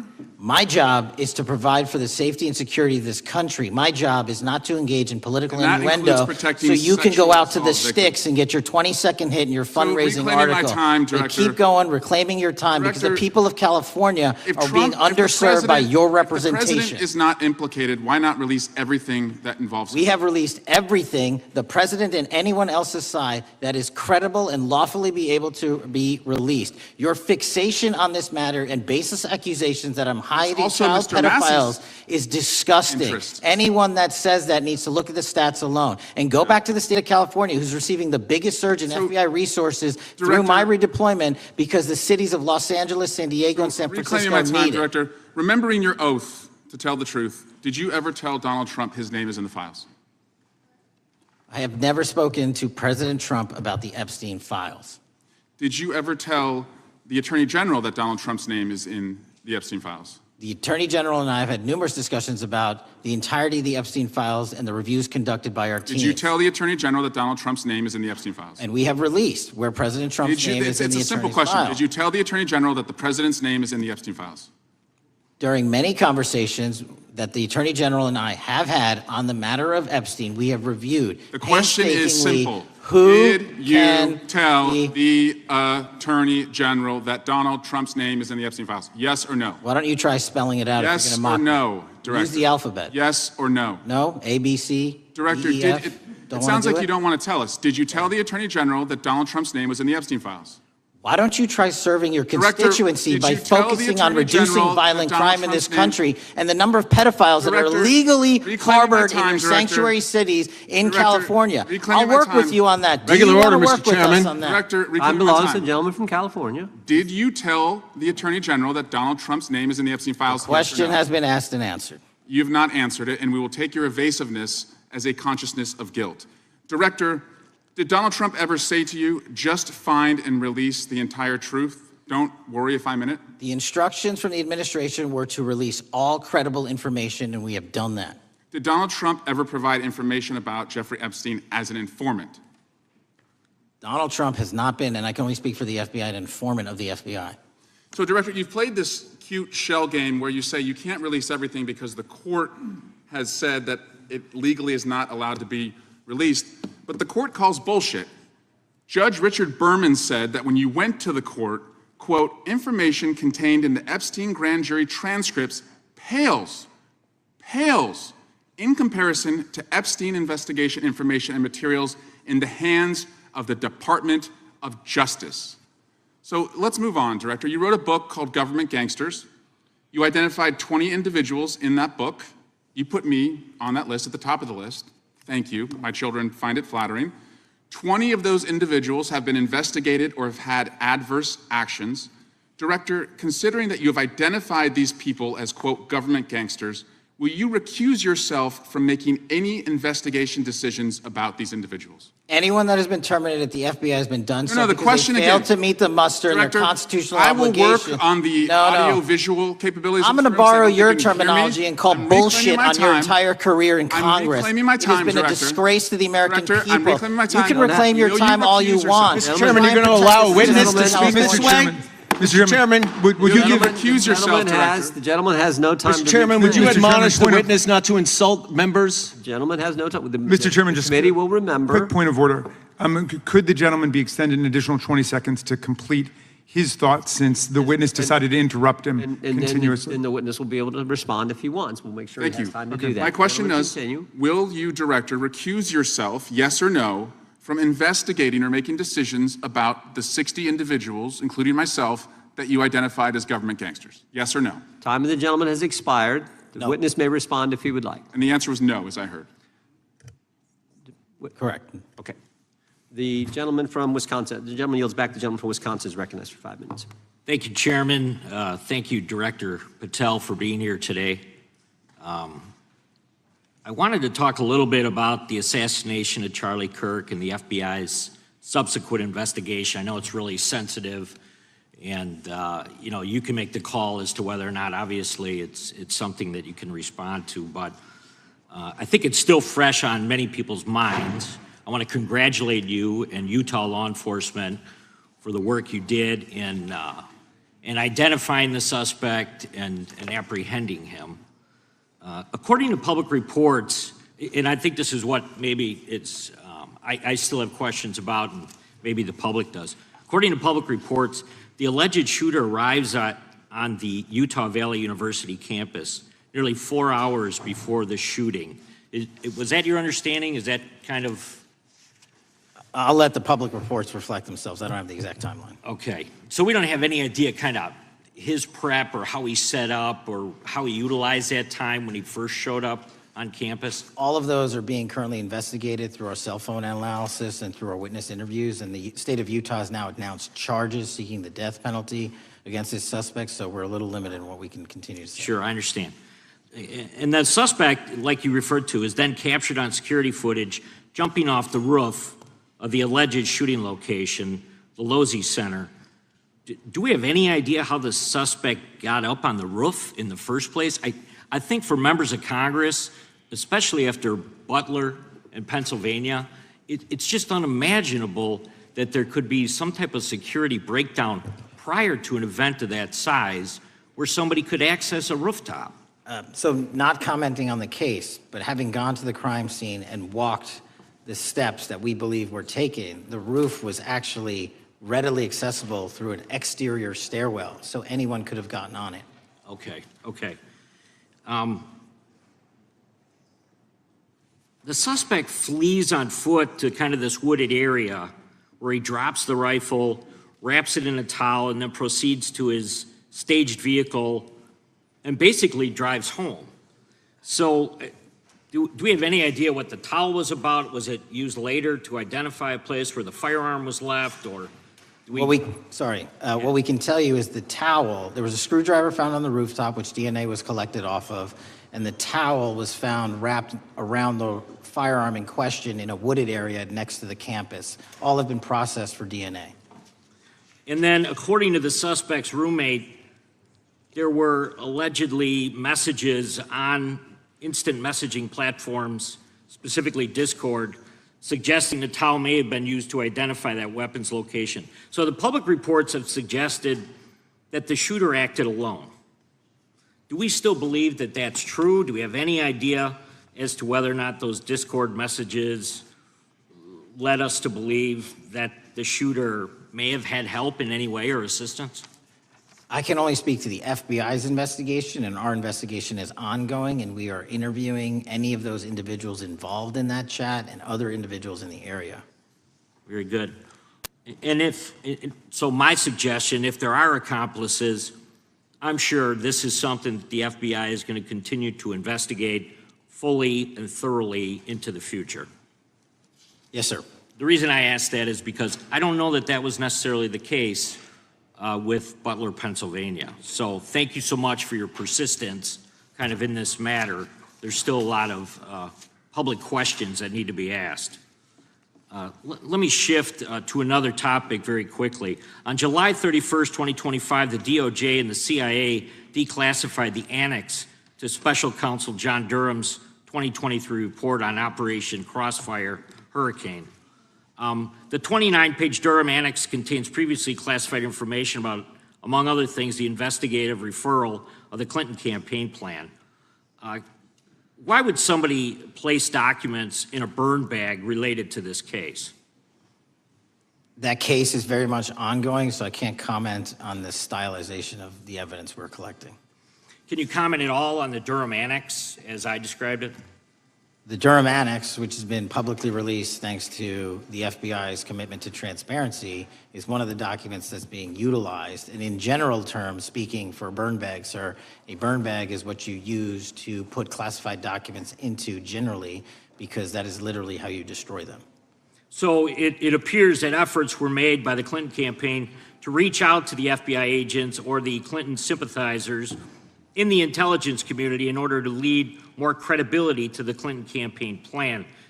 Do you think that's an accurate characterization? Again, I'm not going to characterize that material because it's part of an ongoing investigation. Thanks for being here today. I yield back. Gentleman yields back. Gentleman from California is recognized. Thank you, Director Patel, for being here today. The FBI searched Jeffrey Epstein's Manhattan residence, correct? I believe that happened in 2018. I think there was 2 locations, sir. It's 2019, and in that residence, the FBI found a safe, correct? I don't have the catalog of evidence in front of me. In that residence, the FBI found a safe, correct? I'll accept your representation. Okay. And in that safe, the FBI found topless and lewd photographs of girls, correct? Again, sir, I'll accept your representation. I don't know. Thank you. It was all over the media at the time. There's a New York Times article that says Jeffrey Epstein is indicted on sex charges as discovery of nude photos is disclosed, dated July 8th, 2019. And the Times reports a trove of lewd photographs of girls was discovered in a safe inside financier Jeffrey Epstein's Manhattan mansion. Author Michael Wolff has conducted numerous interviews of Jeffrey Epstein. I'm going to play for you a video clip of what Michael Wolff said Epstein told him was in the safe and what he showed the author was in this safe. So let's please play that clip now. Elected. And I was sitting talking to Epstein, and he said, "Wait a minute, I got to show you something." And then he went into his safe, and he came out with photographs. They were Polaroids, I think, and he kind of spread them out like playing cards, and it was Trump. I mean, I think there were a dozen of them, and it was Trump with girls of an uncertain age at Epstein's Palm Beach house, where all of the things that he would ultimately be accused of took place. And I remember very vividly 3 of them. There are 2 in which Trump is, the girls, topless girls, are sitting on Trump's lap. And then a 3rd in which he has a stain on the front of his pants, and the girls are kind of pointing at it, sort of bent over, laughing. So Director Patel, I'm going to ask you a very broad and general question. As you know, Donald Trump and Jeffrey Epstein were friends. There are, of course, photos showing Donald Trump together with Epstein, correct? I don't have the entirety of the photographs, but I think they've been photographed in public together. All right. Are there any photos showing Donald Trump with girls of an uncertain age? No.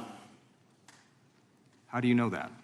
Because that information would have been brought to light by multiple administrations and FBI investigators over the course of the last 20 years. Well, you know what? That's just not true, because no one knew about the creepy birthday message that Donald Trump wrote to Jeffrey Epstein until the Wall Street Journal disclosed it, and then all of a sudden, the Epstein estate provides it to Congress. Well, so certainly, you weren't there at the search. You don't know what Epstein may or may not have done with those photographs even prior to the search. Maybe someone has it. Maybe the Epstein estate has it. You raise a great point. So I'm going to ask you, have you asked to talk to Michael Wolff?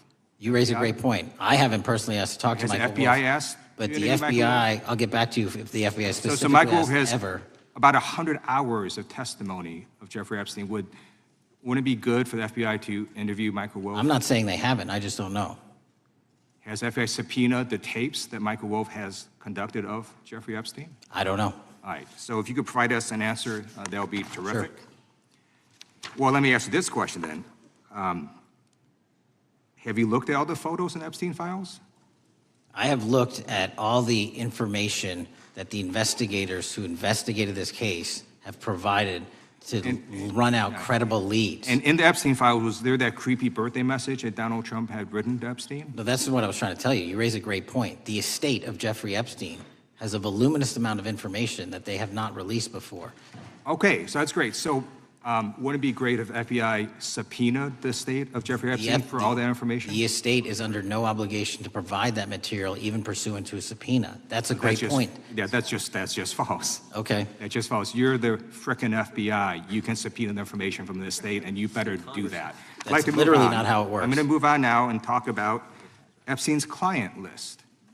You confirmed that it exists. Attorney General Pam Bondi confirmed earlier this year that it exists. I just want to ask you a simple question. Is Prince Andrew on Epstein's client list?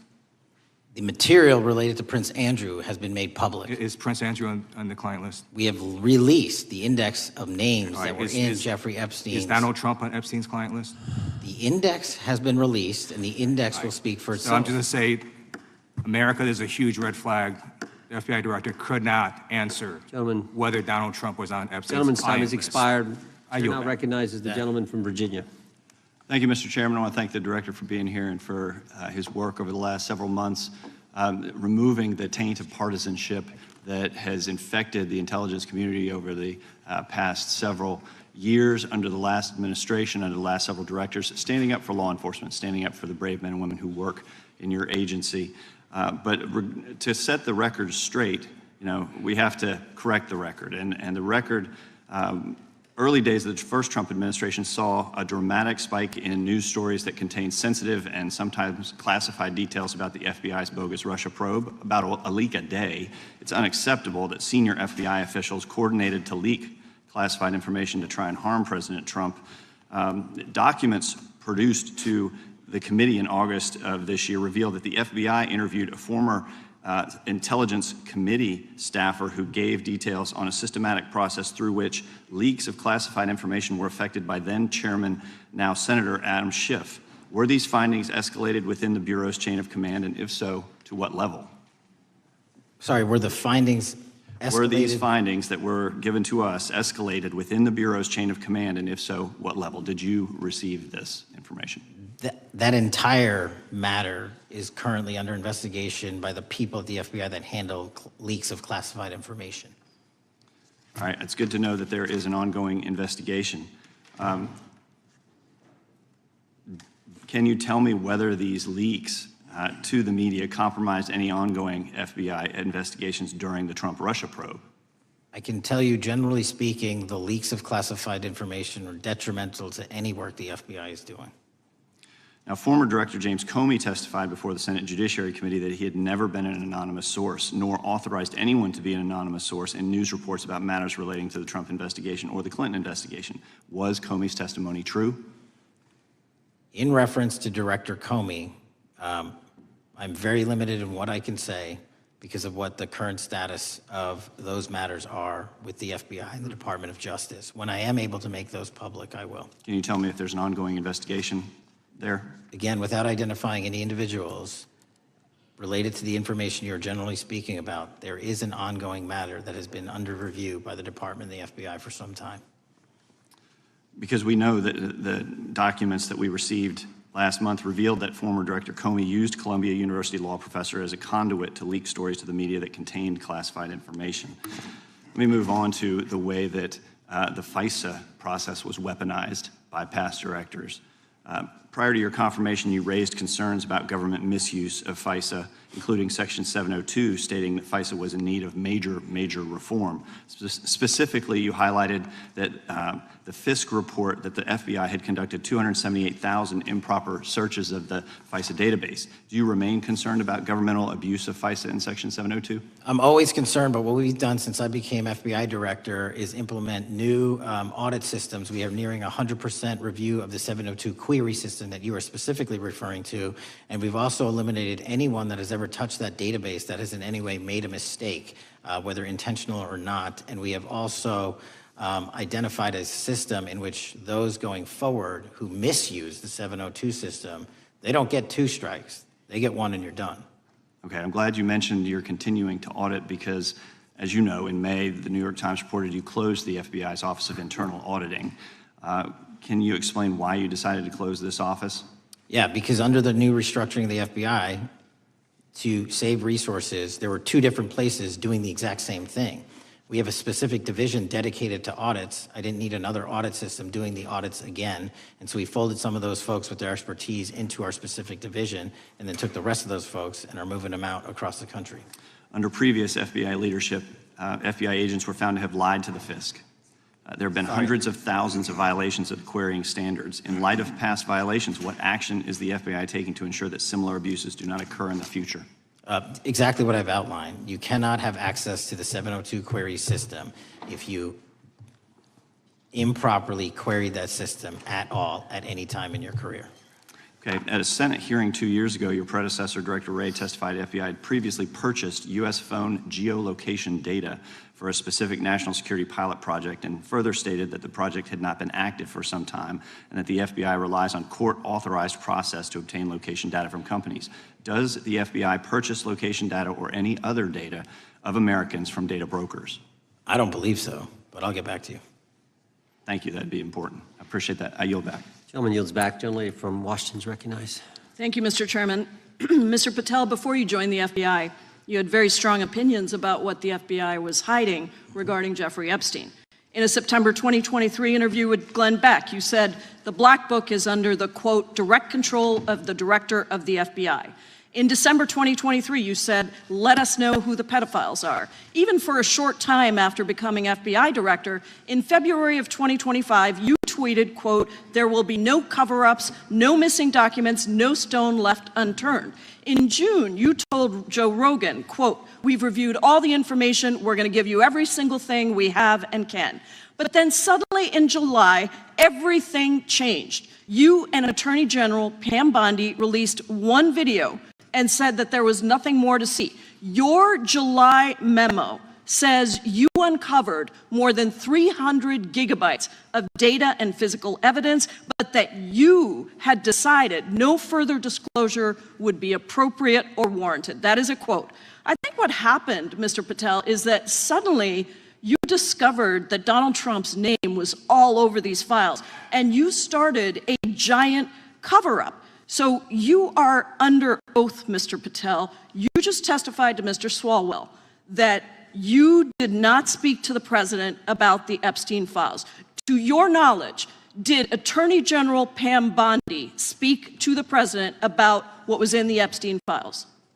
I can't speak for Attorney General Pam Bondi. So to your knowledge, you don't have any information. The question was, do you have any knowledge? Do you have any knowledge? I can't speak. You are refusing to answer the question. So let me tell you that the Wall Street Journal reported that in May, Bondi told Trump that he was in the Epstein files, and at the same meeting said that the DOJ did not plan to release the files. Yesterday, you testified to Senator Kennedy that there was, quote, no credible information that Epstein trafficked girls to anyone else, and that you have, quote, continuously and publicly asked the public to come forward with more information, and we'll look into it. Today, in response to Mr. Massey's question, you appear to say that the survivors were not credible. These are survivors. That's not at all what I said. Okay, great. I'm going to ask you this in a second, but let me tell you about the don't lie about survivors, and let's bring them up here into the room. These are women who came to the Hill and testified that they were groomed and raped at the age of 14 and 16 years old, and they called to meet with the president and to meet with the FBI and to have people investigate their claims. Some of them have never testified before. If you are so interested in getting the public to submit any information, why have you not met with them? You said you haven't met with them. Have you met with them? I'll give you one more chance. My job as the FBI director is to invite Is the all answer yes or investigative no leads. to whether or not you met with these women who were sexually abused and raped? Any insinuation by you or any What people is on the your an- side that I'm not manhunting child predators and sex traffickers, just look at the Mr. stats. Patel, And you talk Mr. about Chairman, cover-ups, man. Mr. Chairman, you this talk is about my time, cover-ups. and I will take Why as much time as Where I were want. you during the Instruct Obama the and Biden witness, Mr. administrations Chairman. when these Instruct so-called the cover-ups were witness. going on? Mr. Why didn't Chairman. anyone in those administrations talk to any of these Mr. purported Chairman. witnesses? Let's I get have some regular order, welcomed Mr. every Chairman. single person to provide credible information. Time belongs to the gentlelady from Washington. And I'm but gonna when you- take when another you couple accuse of the minutes. witness of something, he's allowed to respond. That's how it works. You say Listen, he something, didn't you say even, the- excuse me, You're allowed to Mr. Chairman, you respond. have Point always of been order. fair, but I'm- this and is I'm not being fair. fair, and you will get No, your- this you will is get your my time. time, and he You will give the said gentlelady that the a few witnesses additional were not credible. seconds of time. I'm going to get an additional minute of time because No, that's you'll how get much what? time You he won't get a took. minute. You'll get some seconds. What we think is under 5 minutes. You don't get to demand how Mr. much time you Patel. get. That's not how it works. Mr. Patel, are the victims of the Jeffrey Epstein horrific trafficking ring, are they credible? Any person with information about ongoing sexual trafficking. I'm asking you if they're credible. Ma'am, I'm Are commenting they on the credible? evidence we have. But And we have routinely asked for people to come forward with more evidence, and we will look at it. And the evidence that we have was the same evidence that the Biden and Patel. Obama Justice Departments Mr. had. Patel, And they this is determined, new. not me, they determined that that Chairman, information was not Mr. credible. Chairman, he's not letting me even ask my questions. You This is ask the ridiculous. questions, he gives an answer. You may not like what he says, No, but that I'm doesn't mean you get to asking, he's not interrupt answering him. my question. Mr. Chairman, have could we an- restore the gentlelady 45 seconds so she can We will give complete her her question? additional 30 seconds, which is what I said I'm earlier. going to keep taking my time because you'll take here's the thing. time that you get. You get are 30 not seconds. answering the question. The question I is, have. You just is don't like the these answer. women are these women credible? It's a yes or no answer. I have answered the question. Well, and what is the keep telling answer? you, I'm the only FBI director that has welcomed new information in this case. This You're administration is the only one that has welcomed any new information in this Is there case. a yes or no to whether Present the new credible victims are information. credible? Present new information. Are the victims credible or not? I'll tell you what happened in the last Trump administration. Are they credible or not? You can't even Victims say. credibly came forward, and you know what happened? President Trump authorized the indictments of Jeffrey Trump Epstein. called Not them Biden, a hoax. not Obama. President Trump no one called else. the entire thing a Democratic hoax. So I would like to ask The gentlelady's time has if you expired. will I gave her meet- the additional if 45 you- seconds she if you requested. will The meet- gentlelady yields back. The gentleman from Mr. New Chairman, Jersey is I would like recognized to for his ask if 5 you would minutes. meet with the women who were sexually time does not belong. abused and raped and groomed time does at not the belong ages to the of gentlelady from 14 Washington. and The time now 16 belongs- years old. Are the you time- going to cover up? No, I'm Are not you gonna- going to I'm continue gonna to recognize cover the up gentleman for from the New Jersey rich for and his 5 minutes. powerful men, including those that might be on this committee? I can yell Or too, are Mr. you Chairman, but I don't want to yell allow about them this. to The time testify? belongs to the gentleman from New Jersey. I Are you appreciate the going to allow gentlelady them to yielding testify, back. Mr. Patel? Go ahead. Will Mr. you Angelo. allow them to testify to you, Mr. Patel? Mr. Patel, thank you for being here. I know it's been an interesting and difficult 2 days.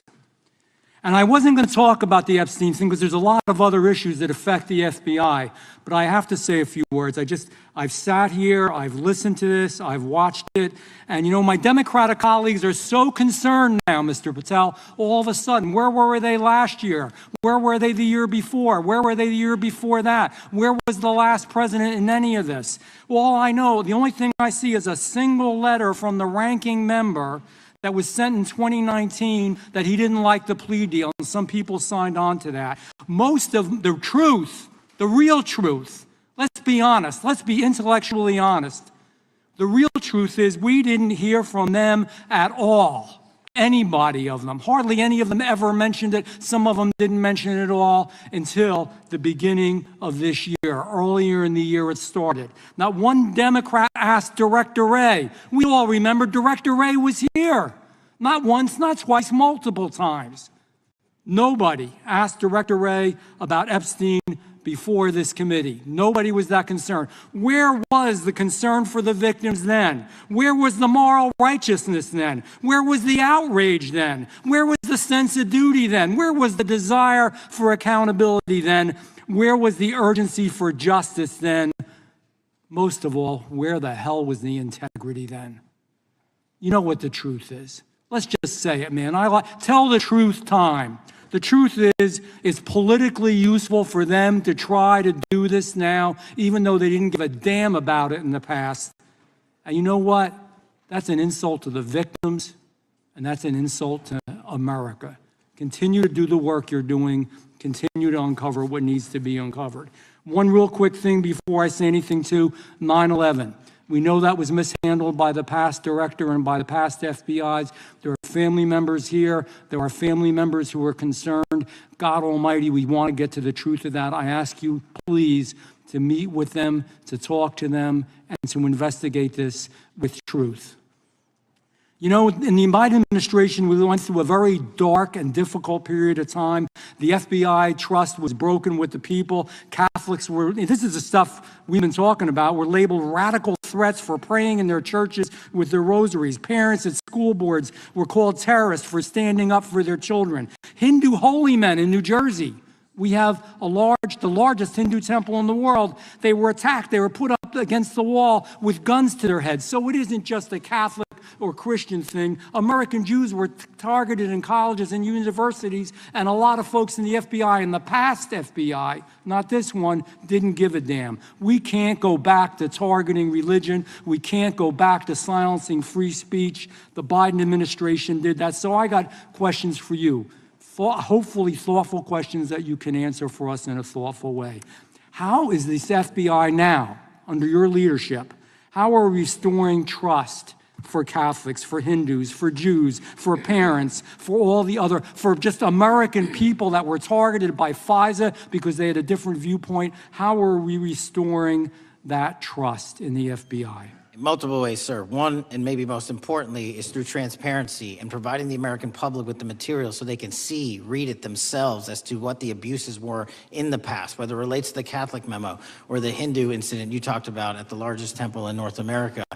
Any institution of faith and any member of faith will not be investigated by this FBI because they are men and women of faith ever, period. And nor should they. Nor should they. I don't mean to interrupt you, but my God, of all the amendments to the freedom of speech, freedom to believe in what you want to believe in, I know you're standing up for that. Continue. I'm sorry. No, that's it. Sorry. Okay. The Richmond memo was driven by a reliance on sources. The Southern Poverty Law Center, you know, the words sound nice, but the organization's not so nice. And we've seen the Anti-Defamation League distort data that counts as violence. Have you been able to identify and eliminate these kinds of partisan sources? We welcome all sources, but we want objectivity and neutrality and decency in the way we report all this. Have you been able to uncover any information there? How do we make sure our sources are good in the future? We have reviewed the source processes that infiltrate any institutions of faith, and they will no longer be going into institutions of faith. They will be directed towards criminal activity and protecting the homeland, the two most important missions the FBI has, and that's what we're going to continue to do. Good. And I'll say this, there was a lot of bull today, a lot of you know what, and I'm not going to say it because I respect the institution so much going on around here. Continue to do the work of the people. You are here for that reason. The administration is here for that reason. It was weaponized and politicized, the FBI, in the past. I hope to God we never, ever see that again. One of the darkest parts of American history. Thank you, Mr. Patel. I yield back. Mr. Chairman, I have a unanimous consent. Gentleman yields back. The gentleman from New York is recognized for UC. I would like to introduce a CNN article that explains how an alleged top leader of the MS-13 gang was dismissed. His case was dismissed in Brooklyn so that he could be deported back to El Salvador, even though he was charged with murder. Without objection. Mr. Chairman, I have some unanimous consent The lady from requests. Washington is recognized. I ask unanimous consent to enter into the record an article titled "Justice Department Told Trump in May that his name is among many in the Epstein files." Without objection.